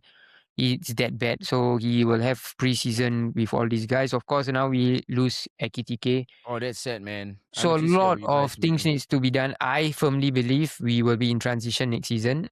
But I think he will have more stability and more control of the club, which might not be a good thing, like Mitran also just said, right? Not to give, but I think he needs it because this season is like a battle between him and Salah. Like the fans are split. You know, should we back Salah? Should we back Arne Slot? But next season he gets a clean slate, and then he doesn't have any excuses. If he wants to play a certain system, he cannot next season say, "Oh, but I must accommodate Salah." Now you have your team. You go and do your job. If you cannot do your job, then you cannot blame. I'm not a fan of him because I feel like he doesn't get the city.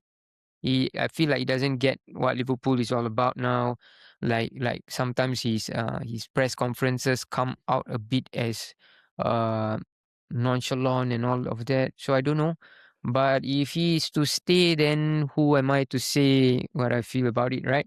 Of course, will I back him? I will have my doubts about how he's going to play, but he can prove me wrong. Like I said, he's not like a manager that has failed and then they gave him a chance. This season it's a failure. I will agree with how much we spend. Although there were external factors that happened, I feel we shouldn't be this poor. But they're giving a manager that's won something. So let's see. I But mean, the person who gets full backing, of course, we know. has his nudes. So Cody Gakpo. that to me is already a red flag, man. I think I feel for you. I feel you guys should move on. But hey, if he's gonna stay and At this point, right, I need Gakpo to play. You know no, why? not Gakpo. Arne No, Slot. as in Arne Slot Yeah. and Gakpo's weird relationship, right? I need Gakpo to play so I know that Rio plays. Gakpo, if he's Yeah, up but front, right, I know Rio plays. Because Isak is not fit at all. This game is just to talk about a bit of this game. I feel that we smashed and grabbed this. I feel like Everton deserved more. But of course, personally, I wish them all the rotten luck. But in a football match sense, I feel like Everton deserved more. I think played better. Uh, like Liverpool, I think it didn't even feel like we. But of course, with that being said, we just came off the PSG game. So actually, I was quite surprised we got the 3 points because with the squad that's quite depleted, I felt that some of them would not last. Like Everton were going to be intense. It's the first derby at their new stadium, right, at the Hill Dickinson Stadium. So the fans were all out for it. I remember when Njai scored, he went crazy, and I was like, shit. And then when he scored, if it was not offside, I believe we would have lost the game. If they had scored the first goal, we would, in true Liverpool fashion, lost the game. But it got ruled out, and then Salah scored off the one time I can give some credit to Cody Gakpo with a fantastic What a through pass, ball. Yeah, what a pass! once in a And blue moon thing, lah, bro. when they scored, Yeah. when Everton replied back, I felt that even when the referee added like 11 minutes, the Everton fans were more pumped than us because I felt that shit, 11 minutes, are we going to be able to hang on? We hung on, and then the corner, Virgil van Dijk scored in the 100th minute, making this the most latest winning goal in the Merseyside derby. So it had to be Van Dijk. When Van Dijk stepped forward, like even amongst Liverpool fans, we were like, Van Dijk scored his first goal like that against Everton, right? So there's this thing that I read online, which I find might be true. People are talking about derby luck. This is the sixth time Liverpool have scored a 90th plus winner against Everton in the Premier League. I don't think there is a rivalry. Of course, this rivalry is because Everton are bums. But I don't think there has been more little goals in any other rivalry than this one. So I'll take the point, especially coming off, like I say, coming off the PSG game, right? I think this was too intense. This is exactly what I talked to you about, what I feel about the Arsenal Fulham game, because that Atletico Madrid game is going to be intense, and then you come into of course that's no derby, but you know how Marco Silva will set up and all that, right? So Yeah. I think we were very lucky to get the 3 points, but hey, 3 points in the Merseyside derby is always welcome. Special shout outs to also Curtis Jones, played at right back, and then he had quite a stellar game. I think quite solid, and then he knows. The thing about Curtis Jones is the problem with Curtis Jones. You feel like he hangs on the ball for too long. But also, special shout out to Freddie Woodman. Freddie Woodman is our third choice goalkeeper who's been called up. Preston fan. Yeah, who's been called up because now Mamadashvili is injured. So we just can't catch a break with this. Out for Apparently, 3 months, right? Mamadashvili, 2 to 4 weeks. No. Mamadashvili is going to be out for 2 to 4 weeks. So Freddie Woodman will be playing the next games. I think includes the United card. game. Silver card in FIFA, yeah, Woodman. Yeah, I think it includes the Man Quite United expensive, game, which I think Decent this game goalkeeper, he held championship it. that time. Yeah, he held him quite well. I think there's one possible moment that could have went really wrong. Van Dijk wanted to let the ball bounce And into then the he came out, penalty area, right? and then he came out and then.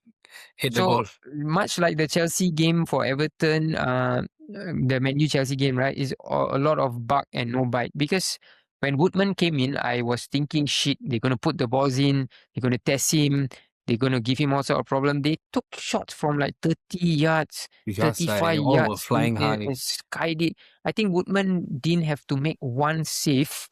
So it's like the United and Chelsea game, where Chelsea had a lot of the ball, Everton had a lot of ball, but somehow we won this. So that's But I that think because for of this, game.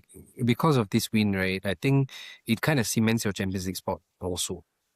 I think this I game think was the it one also that helps that United beat Chelsea, which is why we are correct. now. And we it are worked now- out both in our favor, I would say. Us beating Chelsea and you guys winning Everton. Everton, to me, I predicted you guys will, like, my prediction was you guys would lose lah. And it's not because of anything. I just felt that Everton have been actually good and Liverpool kind of look Yeah. vulnerable lah.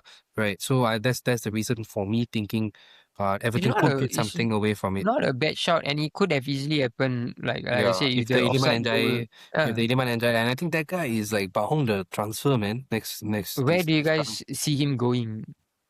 In Jai? I Do you think guys I think he Arsenal continues should buy Everton? him, sir. I think Arsenal should get him. Yeah. You have some time to respond to this statement. Do you think Arsenal should buy Iliman and Jai? Garnacho. I actually want. His levels above I, Madueke and whoever it is there. I actually want Bradley Barcola.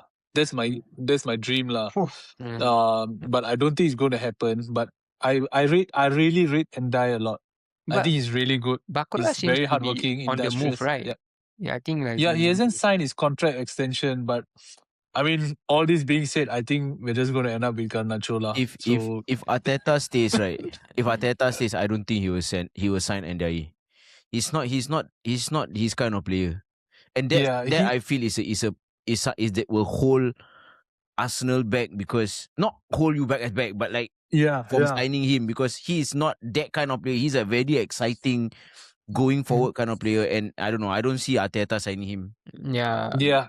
I actually felt like No, but he then would be there's a Eze good also similar replacement. profile. Like Good Eze replacement was for Eze. Salah. No, actually, this thing is so mad. Arsenal were really flirting with Eze and everything, and then they decided to actually get Madueke in.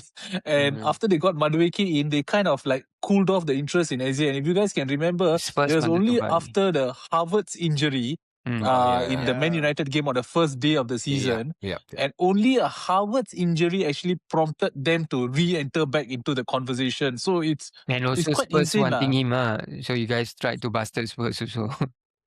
I mean that could play a part, but like what Haikal said, right? He 70% Arteta doesn't that like one. players who have got the attacking prowess and in the process actually ignore their defensive duties. He's not that kind of manager, and he also doesn't like players with the ego, etc. Because Mavericks, honestly, like the unicorns, in the game. I thought the best striker who will make us cross the line was Victor Osimhen. You want to win the league, just go and buy Victor I wanted Osimhen. him as well. Oh my god! But I think a lot of people did not pull the plug on that because of a lot of reasons. But so that's why I really don't trust Arteta's attacking talent ID lah. It's like it's so bad. No, it's he's just kind so of bad. football lah, bro. I think you know better. Like his certain way of playing, I think kind of stops him from his structure. His structure kind of stopped him from like considering certain players. I feel personally, but and I just so sorry. Just give me 1 minute. I just wanted to highlight this because the Man City second goal. You realize that Martinelli actually suddenly moved to Guehi, and that actually allowed Donnarumma to throw the ball into the gap to Nico O'Reilly, and Nico O'Reilly had yards and yards of space. Yeah. And then, when I went online and listened to podcasts and all, I was like, there are people blaming Martinelli for that goal, for that movement. And I'm like, guys, these are not robots, You can't say that the goal happened after so many phases of play. There were so many phases of play to actually rectify and make sure that goal doesn't go in.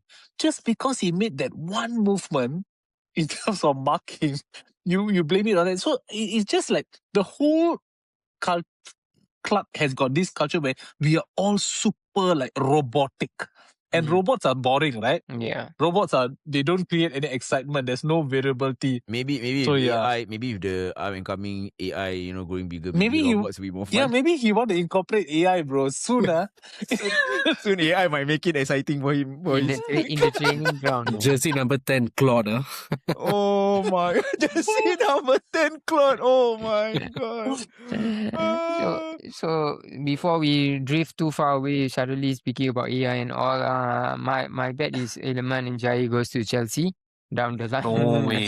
He's like, Oh my bro, God. I can see it. I Bro, can how see old is he, bro? How old is No he? lah, bro. Install I don't 16, think so yeah. lah. it. Guys, Cannot. these I don't African think players, right? Without so. like throwing any shade Bro. or what. It's like a Caicedo thing where they can easily tell you, I give you 8-year contract, and they will buy these things, bro. No, but Yeah. but I see him going to Liverpool more than I Bro, see him going to because No lah, Chelsea. Merseyside lah. I would think that he would like to. Yeah, I No, just I said know, just now, I like that but he like, will replace Salah. I think he's a good replacement for Salah. But like Ishmael said, it's a Merseyside thing.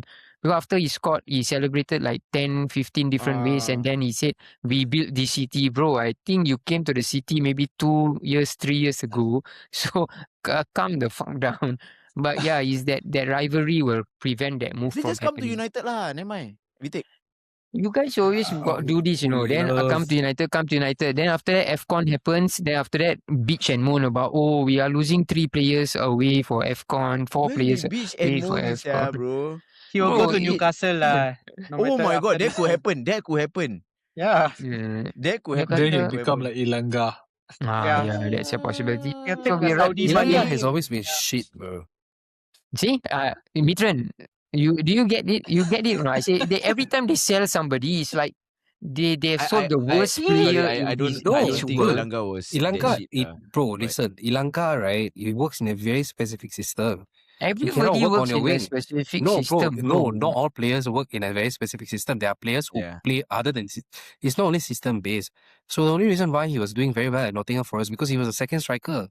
But you put him on the wing, which he was playing for us, he was not effective. Just like he has not been effective for Newcastle. I'm just stating facts, and you guys can see, Yeah. no. But I don't feel he was full on shit, like full on, but I think he is not the greatest. He's not the greatest. He's not the greatest, but yeah. He's not don't the be greatest. hating, man. Okay, let's wrap this segment up. Liverpool versus Crystal Palace. Crystal Palace. Crystal Palace 4. Mm. I think is what I know for sure is Ismail Sarr is going to score. That much I know. Sarr will Mateta. He score. always Bagus. scores against you all, right? Yeah, Yeah, he always scores, yeah. He always somehow. So I'm going. So we are out of every other competition. We have rest. Okay lah. I'm Who's at going. home? 2-1 to Liverpool. But Sarr scores. That much I know. Sarr Who's will playing score. at home? Liverpool. Anfield. Liverpool is at Anfield. home. I'm this is going. tough. My star man for this game is going to be Soboslai. Salah. Soboslai. Sobozlai. I'm gonna go 1-1. My star man for this game is Jean-Philippe Mateta. Ooh. Wow. Mate. Okay. Ish. I'm gonna go 1-1, and I think my Sarr is my star. Yeah lah, this fuck every time, sia. Every game, yeah. Kel? Cal and Meat, your predictions? Okay, I'll go first. I'll go Liverpool 1, Crystal Palace 2. Mm-hmm. Wow. Sarr is my star man. Yeah, Oh, see, wow. everybody Oh, wow. got the money on Sarr.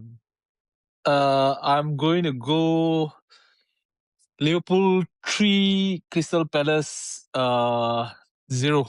Oh Mm. wow. Proper Wow, working that somebody one. is Not bad. safe. And I'm going to go for my star man as Gakpo. Cody Gakpo. Bro, you know he's gonna Lah. you know he's gonna fuck it up this game, right? You know Bro, he's going to do something, bro. No. You know he's gonna He'll cut do in- his knee ligaments. I wanted to say I hope so, but we are already so Bro, depleted of this one players. last week he's got a bad take. This week all your bad takes, yeah, bro. Gakpo is your star man. Just Oh imagine my. it's 3-0. Gakpo is the one Gakpo that scored scores the hat-trick. hat-trick. Oh my Salah, my God. last week take almost came true, sir. I say Liverpool can win against PSG against the Champions League, which they almost they had so many chances, sir. Almost did, no. Bro, Life that cannot was- be almost Yeah, if, bro, buts, bro. could have, would Leeds have. also almost become European Learn from me, champions. bro. Nah. Yeah. So we will move Next to It's all uh, macam negative Kel- Nancy's lah. Kel's team next. Leeds with a 3-0 victory. I think it's quite straightforward in terms of No this need to game. talk Kel, much. Domination. who Yeah, we dominated them. Wolves were shit. They deserve to go down. They have a shit manager.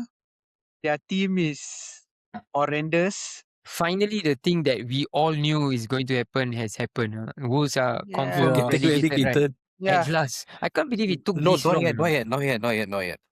No, I think So they're they- out already. Relegated No, they're already. relegated. They're Relegated relegated. already. Yesterday, They West put the Ham drew. R. They put the R already. Yeah. Oh, right. Because Yeah. yesterday. Okay. The R for relegation. So Yeah. they are done for.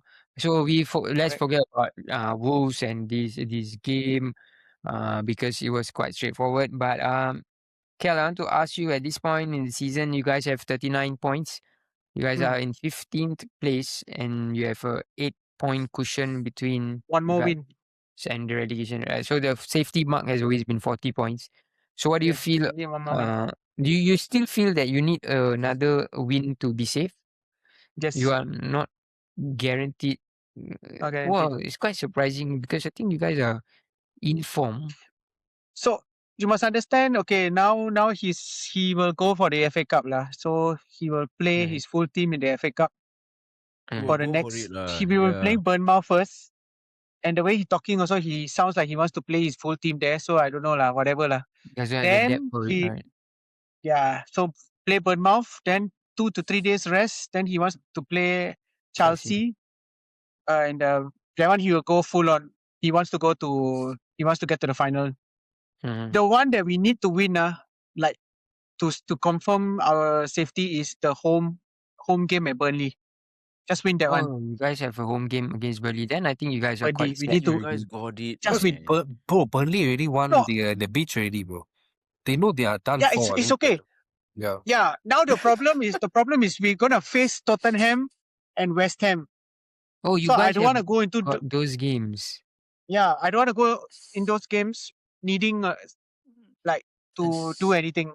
Just Mhm. beat Burnley, then we more or less done. We have 8 points gap from Tottenham, Yeah. which I look at it from this point of view. I don't think they're gonna catch us. I more or less think we're safe. Mhm. Yeah, but now I think it's down to West Ham and Tottenham. Who shits the bed first? That's Do you think what I think it's down to. Forest are safe? I think Forest are safe. Forest are safe. I think Forest, yeah, they got too much quality. Then West Ham had a big chance yesterday to really put a dagger into Tottenham. Nope, they decided, nah, They you're not gonna drew, turn up. right? So They drew. yeah, they drew. like- Really. Yeah, I don't West Ham understand drew West with Ham. Palace. Like I feel that you guys. I personally feel that you guys are safe already. Yeah. So I think I it's feel not that like we're safe also, but I just feel like we need one more win just you to know, secure it to make. just make me feel good lah. I feel But I like think you. sorry, Mehdi. Go ahead. No, I feel I can understand Daniel Falk wanting to go full on for the cup, man. Like Yeah. your only chance for a trophy, like that's the only one, and why not go? European sports will be Yeah, up for go grabs. all out. I think Yeah, you should go all out for it. I think you guys are. I think you guys are secure, man. Like I get it. Maybe you guys need a draw, you need a win or Yeah. whatever. But man, I would go full on for the cup, man. If I was in his position. No, he will go full on. No Yeah, need to man. see he 100% going full on. Yeah, It's just that like our goalkeeper will be Perry lah. So Cannot be yeah. but some of your players that are in fine form is Okafor. Okafor is currently Okafor, yeah. in Aronson. What an assist by Aronson, man. It's not that nice. Oh, you That saw that was Okay, Kel, what a ball, man. so I'm going to let you speak about this goal that you believe is the best goal of the Oh, week, right? The goal of the season. Bro, What a come on. goal, man. James Justin. James My Justin. God. It was Look at the way James Justin went through the air. It was like, wow. was it better than There's no Garnacho's? doubt. It's goal of the season, guys. That's it. What do you want me to talk about? How it flew into the net. Some things are not are indescribable, right? The goal I was saw that. good. I was like, I straight away text you already. No need. This will be my goal of the week. Even though there's others, you all think, I don't know what you're all going to say, but it's all nonsense. Bro, regardless of who scores on other team, right? I will never forget the time where Leeds player scored with his shoulder, tapped in the ball. You said this is the goal of the week. Ah, I will never forget. that Bro. Bro, I forgot about it now, but I'm sure back then, goal of the season also that one. Bro, you know who scored the same goal like James Justin? Who? Anthony, bro. 100 million fidget spinner, bro. Fidget spinner. But See, bro, but mine you is guys a take note. Another 10 one. million Another one. pound. No, but He he's not, bro. message me But on group chat, ask me about him. No, Anthony, Yeah, not okay. even score for Man United. He scored for Betis. his Betis. Betis. But anyway, Yeah, of Yeah. course. Like we in retrospect, we know we are quite confident of where. Are you worried about you guys losing players in from this Oh team my God. for next This season? team, Because I think you guys have gave a very good account of yourself. Some of your players have done like fantastic Good this signings as well. season, right? So my point, So my point of view is always this lah. Like I mean, if I lose players, it's just part and parcel lah. I mean, we are not the big boys of this league, but if we're gonna lose the players, make Okay. whichever Good. fucking team wants to buy them, make them Hey. pay out of their teeth. I don't give a shit. Make them. They want to sign Anton Stark, 70, 75, 80. Hey, Make them pay. Siao. Crazy, you Yeah. know the player. Siao, exactly. Make them pay. You know how I highly rate Tanaka, and I saw some rumors United is interested in Tanaka and Take. Yeah, 25 million is yours. United is one of the But- teams that will pay like 60, but 70. I was surprised at the price that they put it. I mean, of course, it's just rumors. I don't know, like we haven't know the actual price, but they're saying like 25-30 mil for Tanaka, and like, man, like I felt he was huge for that game against Wolves as well. Like he showed up again, and like I don't know, like that. It would it. I mean, of course, you can replace with other players, right? You know, you guys can buy new players and stuff. But I think it will be a loss if like you lost like Tanaka and like, or I know Okafor just signed, but you might never know with all these signings. Yeah lah. I get where y'all are trying to come from. So I follow this thing about players lah. I don't fall in love with players. Like Fair when enough, you yeah. talk to me about, I don't fall in love with players. So if someone wants to buy a Leeds player, this time is what I just told you just now. Just whack. Get the best possible Yeah, price yeah. for them. Then I feel that now our recruitment team is quite data driven and whatever. So we already Quite have good, like right? names. Yeah, I'm actually quite impressed lah. All of them Right, yeah. all of our signings were hits except Yeah. Perry, which might eventually come good. Mm, He might win us the FA Cup. Who knows? So true. I mean, if Tanaka, he won't go for 25 to 30 million. Let's just be clear. These are just numbers the people put out. they Rumors, pull yeah. out from This their was ass, just and then they yeah. put out. If he were to go right, I think we would ask for anything from between like 12 to 18 million. That would be the price for him. That would be a decent price because we only got him for 2 million. So can you imagine the amount of profit we'll get? 10 times. That kind of thing. Damn, huge. Yeah. Okay. Yeah. He's a good player lah. But I mean, would you want him gotta be for realistic? 12 to 18 million?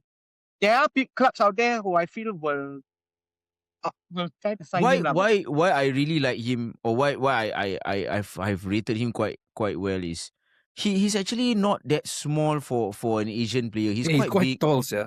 Yeah, he's quite tall. He's okay And lah, to be yeah. honest, I mean, I don't see any fault in him. Like the way he plays his role in the midfield, I think he's doing very well for Leeds, and I think he's actually like kind of like the dark horse a little bit for Leeds. You know, He's our like player of the season last year. Just for y'all to know lah. yeah, and He's a I good think- player, but he has the yeah. ability to switch off. So Yeah, that's yeah, why fair enough. Fark Yeah. doesn't like him because Fark doesn't trust him enough to play the system where he needs to like concentrate. You know, there were like 2 or 3 times in the instances in the season when he was playing, he's the one that, if you look back, right, you want to do like what? He was the one. You know the fans, Martinelli is being blamed for moving off someone. Yeah.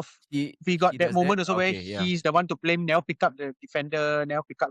So I really that kind of thing. I really hope he stays at Leeds though, because I think we've seen way too many of these big clubs. Even Liverpool is guilty of that, like signing Minamino and then like 1 year later didn't have like a plan for him. I think we have also seen the likes of Inamoto. If we are talking about back in the days, right? We've seen the likes of Inamoto. We have seen some of these teams just go and buy these players for the sake of it. And although Minamino at the end of the day was a league winner, but you cannot say we used him right. Right, Yeah, we didn't yeah, use him yeah. right, and so I feel like if he's going to go to like a big club, they would want the fact that he's like a Japanese player. to appeal to the Yeah, Japanese market. for the and commercial for the sense commercial of the aspect deal. of it. So I really feel they will ruin him. So I just hope he stays in Leeds. So we will wrap this segment up with Leeds next game. They don't have a game. Bournemouth. Oh, Bournemouth. Sorry, Yeah, I didn't we're catch playing the Bournemouth Bournemouth one. Yeah. away. Oh, Gonna lose. Yeah, I'm going for 2-0 Bournemouth win. Watch. 2-1 Bournemouth win. Tavernier. My boy Anthony. I'm going to go with let's see who. I'm going to go Krupi. Krupi, I think, is like in a good form. Tavernier is a Leeds fan, by the way. Oh, really? Oh, Yeah. damn. Just so you all know. I'm gonna go 2-0 Bournemouth. Who's that striker?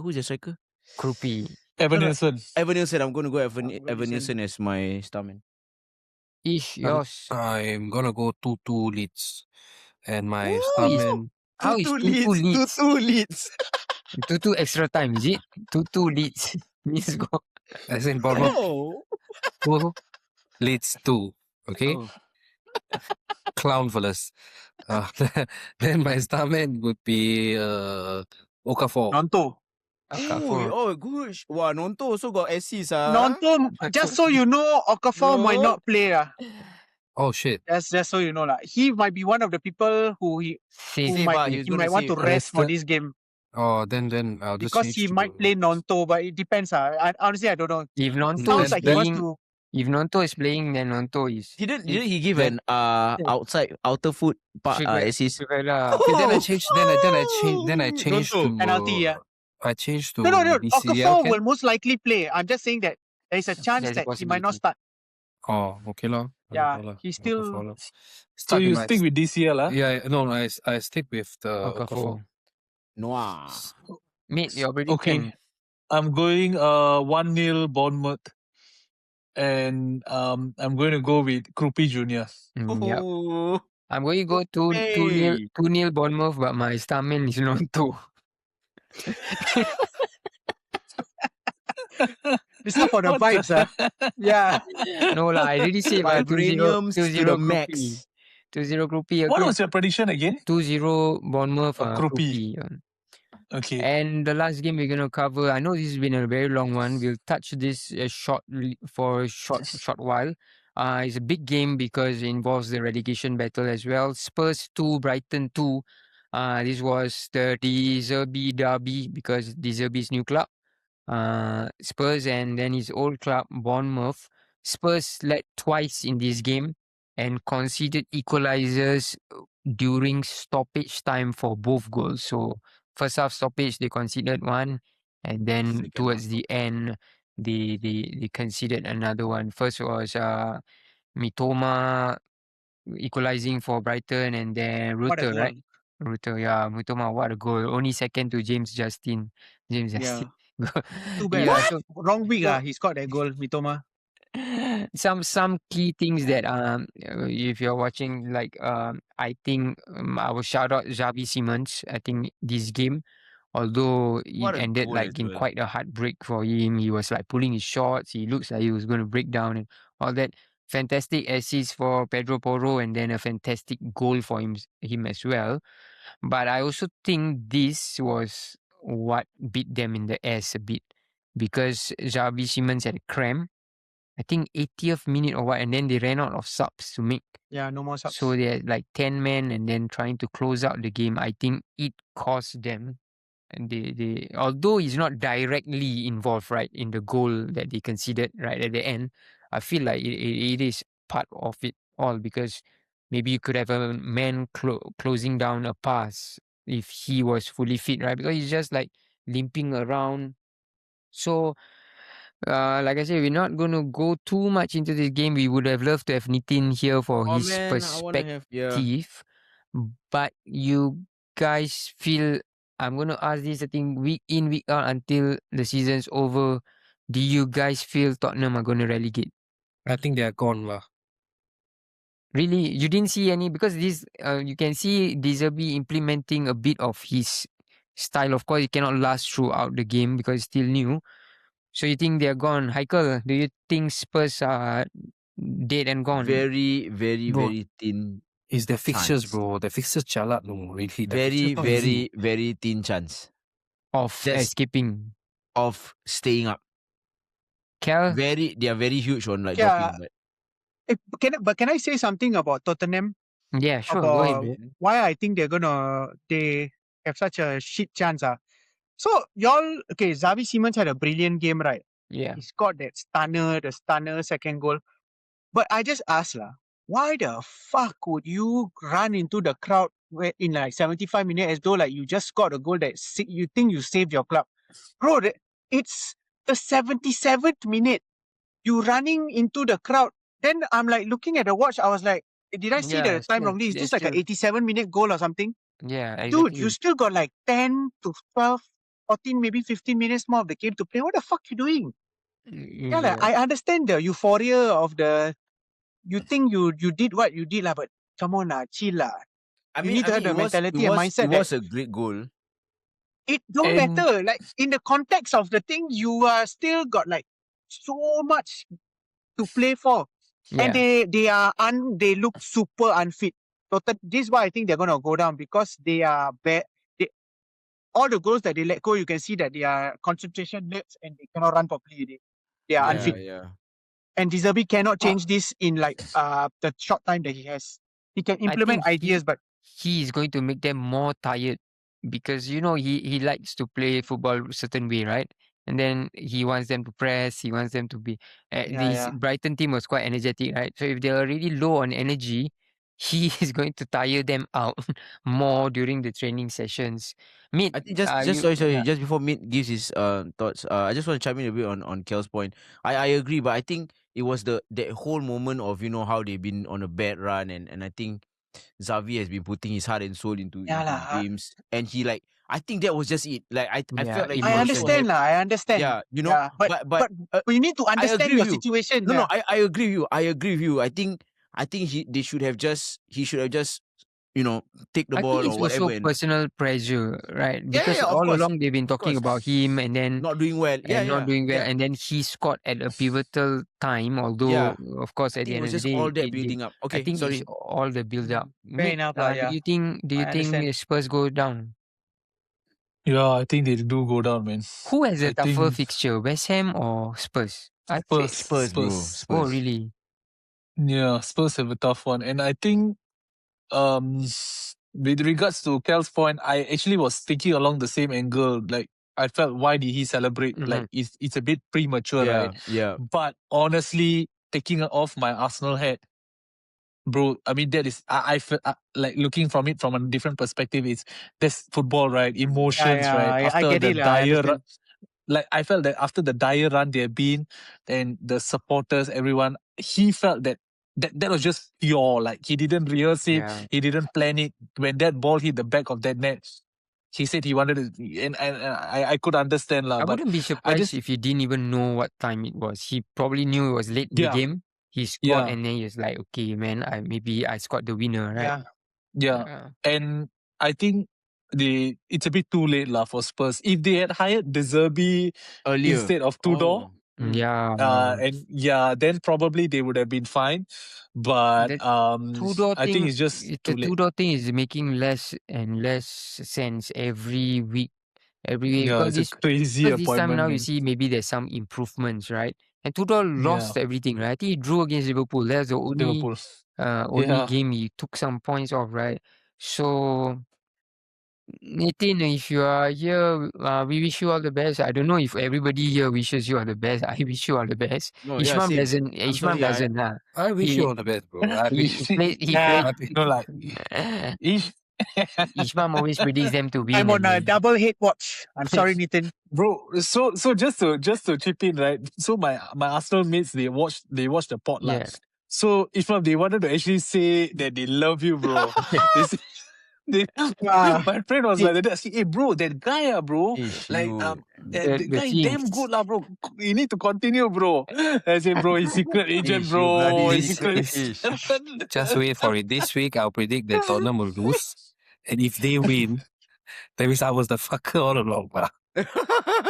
So we will get right into that. So who are Spurs playing? Let's predict this. Wolves. Oh my God. Bro, if this week you you predict Spurs to win, then it's like a bit kind of sus, yeah, bro. Like you a bit know, like sus. you know it's Wolves, so you like, okay, like let me throw it the other way. Bro, this double agent thing, can't let it slide, bro. Okay, Nitin is our take buddy, it. man.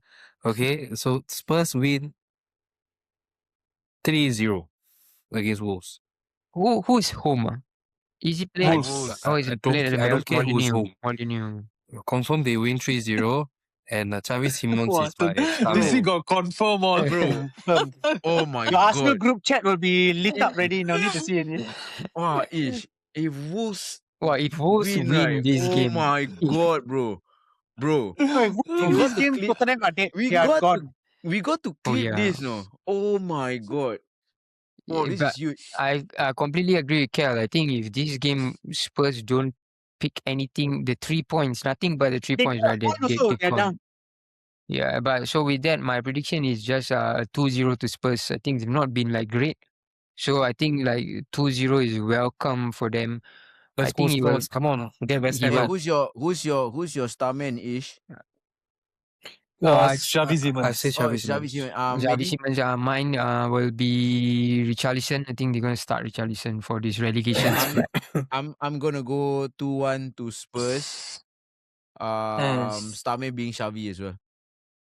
Cal? 2-1 Head watch. Wolves. Adam Armstrong. With a straight face, with a straight face. Look at this guy. Oh, Kel really my word. believes deep down that it's over. Okay, Meet, your prediction. Oh my god. I don't know who plays. He don't know who's shittier actually. He just like No, I don't know who plays for. For Wolves? Spurs. Oh, okay. Let's go with Atas money. let's wait. Just Bro, give me a minute. Let me think They through stop this. playing Matthias You're Mane. trying to find out Wolves player. Cressy Yeah, is good on set okay. pieces. Cunha. Nearly scored Okay. against Leeds. Okay, I'll go 2-1 Wolves, and I'll go Adam Armstrong lah. Adam Armstrong. Why you all Alright, think Wolves? so Bro, Wolves we- don't give a shit already, bro. Do you see This is the last game? problem. Do you Hey, know, right? They're gonna play without any. They don't need to think too much. Teams They do will not just be give a expensive shit, right? and They like are one of the most Yeah. dangerous teams, bro. They are already Yeah. relegated, and then they probably They're gonna like, fuck people up just for the sake of fucking people up. just for the love of the game. They're playing for their future, no? Just for They're all football, playing just their for future. vibes. Just for you know why? I want to get signed by this team. I'm gonna play well and show them that I am good. That's also it. a way to thank Let's be straight thank the lah. fans, They're doing this because they want to send Spurs down with them. Yeah. Mhm. Ho, ho, Yeah. ho. We'll see. I thought your star man was Solanke, is it? Mine, Who? Xavi. Yeah, Xavi. Yeah. Okay, 2-1, right? 2-1 to Spurs. While Okay. this one they That's lose, bro. It's you. Then Yeah, it's you yeah, lah, bro. It's That's you. Bro, I already tell you, bro. What are you talking about? All It's you had to you. do was, Arsenal fan now Bro. loving you all, bro. yeah, bro. I tell you, all you had to do Why- was sacrifice one stupid prediction league table for Nitin. and predict for Wolves to win, and they would win. Spurs will win, and they will stay in the league, and Nitin will be happy. Yeah, Okay, but- instead you're doing this Yeah. thing, and somehow you say That's why. confirm and 3-0 also. Even, all of us predicted like 2-0, 2-1, then you guys predict, but he was 3-0 confirm. I have You faith know, in this bro, guy. you see, you're sending them down, me and Mif bro. are doing right is trying to take the bad juju that you have created. No, but his is too So strong. now His it will is too strong, Kel. trying to make it end 1-1. Now he give 3-0. He's too strong. Guys, I genuinely Strong, believe that's they why. can do it. Because I Not. Just shut Nobody's up. buying it Just shut anymore. up. Don't need to am I say digging anymore. it deeper. Nitin, this will be Yes. clipped. So just so you know, Oh my god. this happened. Nitin, Yeah. Nitin, look, I'm talking to you. I do not listen to these fuckers, okay? Really. I How genuinely dare- hope you guys win 3-0. And that How is my dare you spoke on Nitin's behalf last episode? How dare you? What the So, guys, my 2-1 prediction almost came true, yeah? Except for the Almost is not bro, good enough. in football, almost, would have, should have, could have, all Don't doesn't make Mehdi matter. repeat. Don't make Mehdi It's only the repeat. winners or the losers, the survivors or the relegators. if relegators is even a word in the first place. So with that being said, we've wrapped up all the games that we wanted to cover in depth. Some of the notable results this week were Aston Villa 4, Sunderland 3. Yeah, man. This was a crazy game that Heartbreak for my Sunderland, man. Sunderland were 3-1 down at one point, and 58 seconds later they were 3-all. And just before Villa scored, Sunderland could have scored, but the player decided to try and chip Martinez. The ball went the other way, and Villa scored. Tammy Abraham scored. So Villa are also in pole position to qualify for the Champions Same League. points They are with currently United right now. right on 58, is it? Yeah, 58 with United 58 right now. points. Yep. And another result that was quite notable was Newcastle losing to Bournemouth 2-1 at St. James's Park. Okay, guys, I'm just going to take a quick vote again as per throughout this episode. Eddie Howe should be in or out? Out. Out. He's out. It's how. Your head, Eddie, your head for okay, Newcastle is mad, bro. But anyway, I think he should be out. Out peace. I think Nitin is the only one that backs Nitin Eddie likes him, Howe. right? Yeah. Eddie Howe. No, it looks like the owners also like sort of given up on it already. Like, why would he want to stay also? Like, no need lah, just leave lah. Enjoy. During life. this difficult period, right? Nick Woltemade has sang Chandelier on some video. Yeah. What the? That's how bad it is over there, no? Oh my god, the management Really, should. somebody's playing the piano, and then he's like bursting out his vocals, his off key and all that. They are not a serious. Now you know why he doesn't play, right? Oh my god! Since Mehdi pronounced his Eddie name Howe. like that, I can now imagine the management. Eddie, how eh? Out lah like that. I've never rated him. I don't know. I feel like he's like a Bournemouth. He was good at Bournemouth, right? And then even Bournemouth have even gotten better after he left, right? So I've never rated. Maybe Eddie you think he Howe. has a ceiling lah. He can only go to this far. Yeah, Reminds me of Marco Silva. I feel the ceiling like at Fulham is like the sort of ceiling Eddie Howe can reach. And then that's that. I can't believe at one point they were saying he should be like next England manager and all. England always does this bias into its own hype when it comes to managers. Michael Carrick will be next. Okay, so with that being said, that's that. So let's use our picks for the week this week. Okay, guys, your team of the week this week. I'll go first. Mine is Bournemouth because St. James's Park is not a easy place to go, but of course this season everybody's favorite place to go. But I give it to them for the 2-1 victory. I go for Aston Villa. Okay. Oh, sorry. No, Aston Villa just for the comeback. That's it. All three. What a comeback. I'm gonna go with Forest for Comeback. for really 3-1. trashing Burnley. They were goal down, right? They were goal down. And then Morgan Gibbs White. Morgan Gibbs White with a hat trick. So yeah, Forest for me this week. Ish and Mid, your team of the week. I was gonna go same as Heikel also Forest. The Morgan Gibbs White I think had a hat trick also, right? Yeah. So what? They were 1 goal down I think at first. Yeah. That they came back.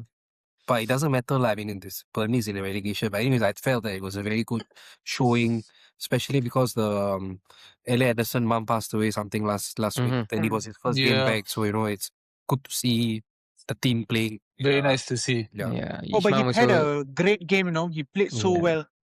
I didn't watch the game. So sad, huh? He was on it. He was on it. I saw the video prior to the game. He was in tears and all. So it's a young guy, Yeah. And Mid, your team of the week. My team of the week is actually Man City. How they have pulled this into a title race and gone ahead as now favourites head-to-head is now, unbelievable. Yeah, what they have done is crazy, and they simply do it year after year after year. And so my team of the week, although I hate to say it, is City. All right, fair enough. Okay, guys, your players of the week. I gotta give it to Nico O'Reilly this week. Morgan Gibbs White. Hat-trick. Gibbs White for Hat-trick. that trick. Mine is Bernardo Silva for a fact. Bernardo Silva was everywhere. I think, if I'm not wrong, was he the oldest player on the pitch? 30, he's only 31. I think he's 30. Right? He's 31. But I'm trying to think of the Arsenal players and the City. Rodri is 30, is it? No. Who is the oldest player? I feel like Arsenal don't have any player older than 29. Oh, wait. Arteta, right? I feel like Rodri might be the only candidate. Of course, we will fact check this, but for key pointers, Bernardo Silva covered the most distance Yep. in this game. If we are talking about Arsenal and players older than 29, and then we are looking at City team, thinking that is there anyone older than Bernardo? No. And don't forget, he actually beat Gyökeres, right? To clear the ball. That one chance. Havertz, sorry, he not was Gyökeres. everywhere and it's everywhere. crazy. And I'm not the biggest fan of Bernardo Silva because over the years, I think he always gives stick to Liverpool fans, and then Liverpool fans give stick to him. But I got to respect it. At 31, he this week also announced that he's leaving City after 9 years. So what a wonderful servant he's been for them. So that's my player of the week. Ish and Meet. Ish. Oh, I think my player of the week is Garnacho for playing the best game he did for United. But anyways, no, I'm just What a kidding. player. I think for me, it's Future Arsenal legend. for me, it's Bernardo Silva as well because it's insane, lah. Like the guy literally everywhere. He was there in the attack, at the defense, and like he was at the centre back. Next thing you know, he's on the right mid. So I felt that he is. You know how we always say, like, they don't have the clutch players anymore, like the likes of Gundogan, all this. And he's the one who stepped forward. So I think for me, he's my player of the week. Yeah, mine is actually Dominic Calvert-Lewin. I think last summer when people were making their transfer targets, the whole striker market was saturated. Dominic Calvert-Lewin was someone who nobody wanted to go near.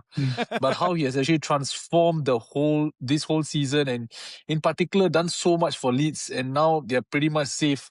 I thought the game that he played, he was so good, man. Like, he drops in, holds the ball, strong, powerful runs at the end of receiving crosses, always a menace in the box. I think he was so good. Yeah, if Everton had them, they probably could have won at the Hickory Dock Stadium. And finally, your Ballon d'Or for this week. We haven't goal of the week.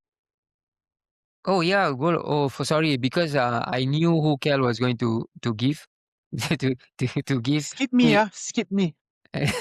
Kel, okay, guys, if you forgot, Kel's goal of the week is James Justin. Is it? James Justin. My goal of the week. My goal of the week, Mitoma. I think that fantastic side foot volley, it looked effortless. Same for me. It's got to be Mitoma. It was a first time volley, off a cross. I think.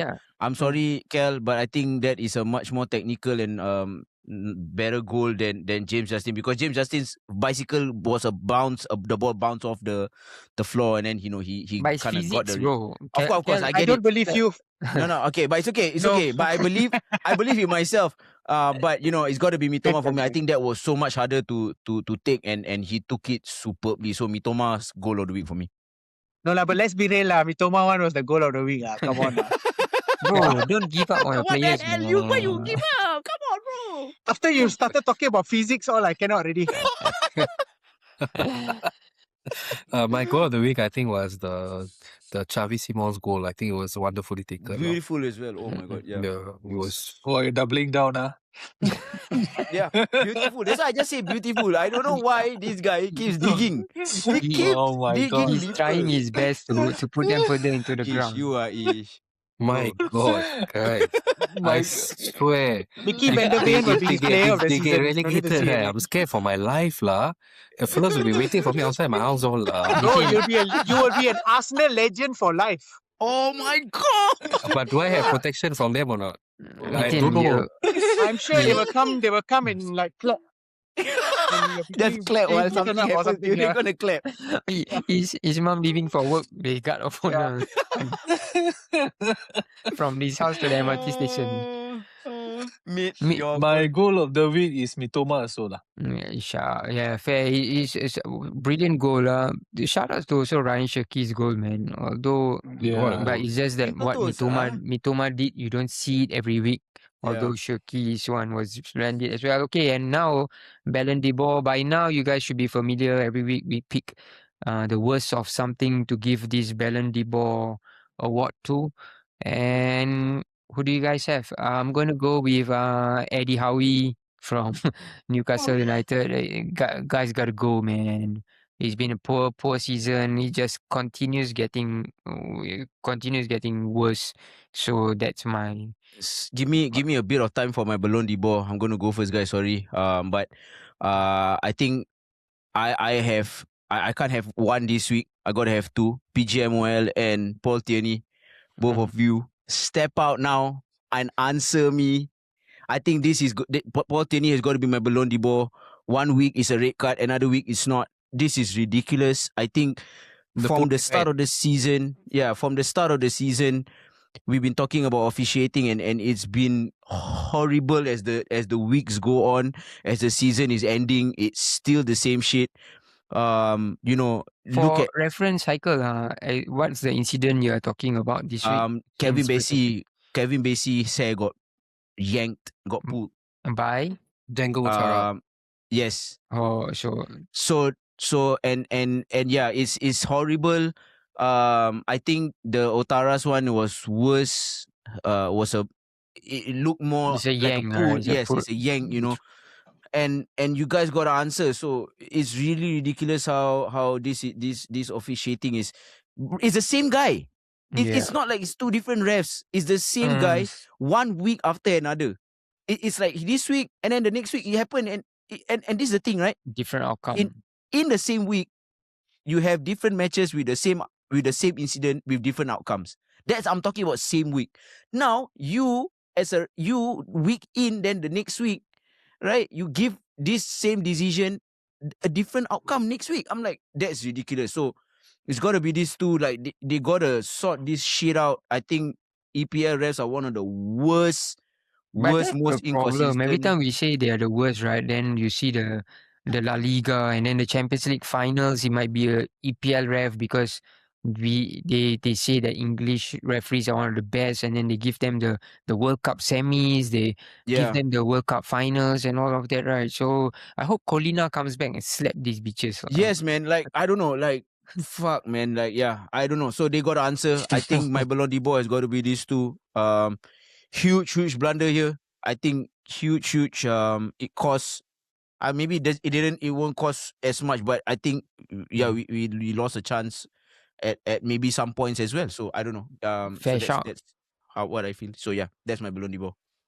Garnacho, correct? Like there's nobody else that you're going to see, No, right? I think for me it's Gabriel. Go and for the hit, attempted hit butt thing. He also tore off his shirt. Haaland started to look like a beggar. He really look like a beggar. He tore off his shirt. But as I said, he's the kind of player, if he's playing for my team, I would love it. Very critical about him. But then I felt it's a bit much lah. Anyways, both of them were going at it. But this time round, your view is quite neutral lah, because you hate City and then now you are saying Arsenal player. Balance a bit more balance. So balance, I'm surprised it wasn't like Spurs. And it's fair also. We really don't mind Ish making this kind of comments because in the large scheme of things, he's doing bigger things for Arsenal Football Club. That he is our unsung hero. Contribution, We always appreciate everything. Everything you say, bro, is fine. If you want Gabriel to be sent off now, also we'll go sign him off, bro. How has it come to this? His mum, the Arsenal legend. If Arsenal do win the trophy, right, I'm not surprised they send a medal your way. So lah, bro. No. Oh my god! Oh finally, meet and Kel, your Ballon d'Or for the week. Oh, okay, I'll go first lah. Mine will be I'll just give it to West Ham for pushing out being themselves, and decided like, oh, okay lah, Let's give this a fight. we'll just like screw it lah. Get a 0-0 against Crystal Palace, who just like partied in Florence for a day they or had two. party as well. Yeah, so they're like, okay lah, I'll just be myself, a loser. What?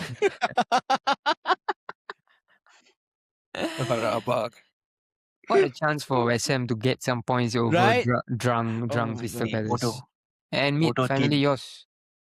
Mine is for the team that is the first team to be relegated, Wolves. Mhm. I think it's been such a poor season. I know they Yeah. lost Cunha and Ryan Inori, but Strand Larson it's been also. so We bad. spoke about it, right? They decided. Yeah, Strand Larson. They decided to be like good for a number of weeks, and then I think they got some results against you guys Purple as well, patch. right? And then Yeah. after that, they just like gave up, and then okay, that's it. Let's relegate. Full shop. Let's be relegators. And our final segment, of course, we are going to look at our FPL table as it comes to a close very soon. But this time is double game week, right? So I mean, if you guys Yeah. want to run through it, can also lah. But it's just not to the look end at of the leaderboards, Oh. the way his I mom think is not much talking, I feel like changes, he's right? quite confident about where he is. Bro, I'm like 10 position or some As shit. confident as Tottenham's result. Mid top of the Fantasy Premier League and also the English Premier League at the moment. I don't know whether 197 both also going to go win.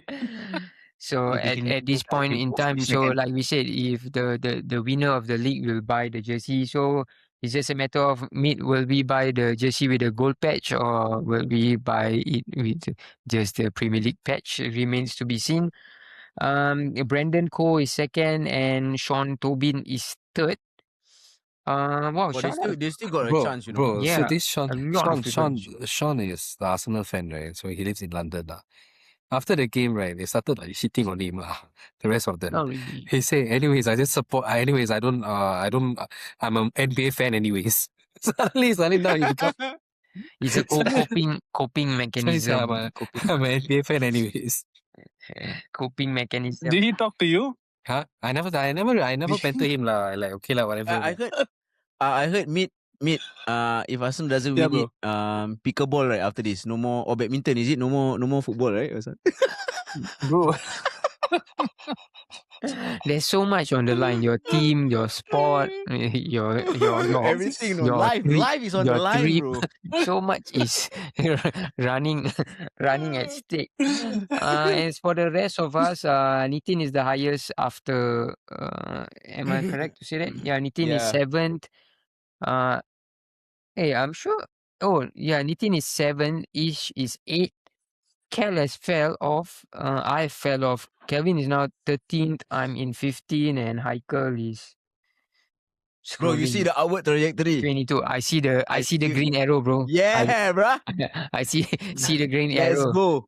Come on. The good times are coming. The storm. Oh, sorry. The storm will be over. The storm is going to be over. In the words of Ruben Amorim.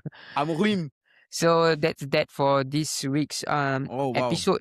It's been, I think, quite long. But of course we have Important major week as well. games. I think at this point of time, it's only right to say it's the biggest game of the season, right? So that's why we had a long one. We will catch you guys again next week. After next week, is it FA Cup? Is it FA Cup week? No. There's Premier League this weekend. So there's Premier League this weekend. So we will catch you guys next week.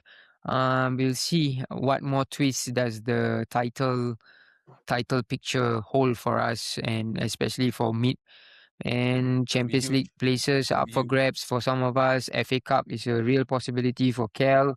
Relegation is a real possibility if Ishmam continues to do this to Nitin. He's being very. I can't believe. Speed up. Guys, what the fuck? Carry on.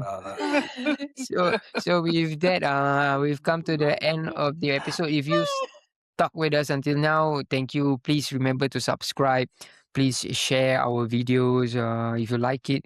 If you don't like it, that's on you lah. What more can I do for you, right?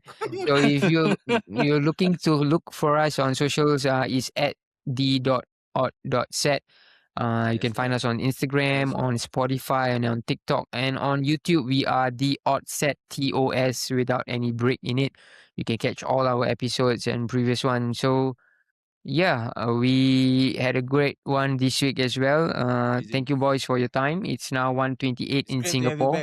It's great It is 3:28 in Australia. So Heikel's Yeah, man. dedication is also one of the reasons why you guys should watch this. So with that, you so much. my name's Maddie. Catch you guys next week. Peace. Ciao. Take care. Arsenal, Arsenal, Arsenal. Yeah.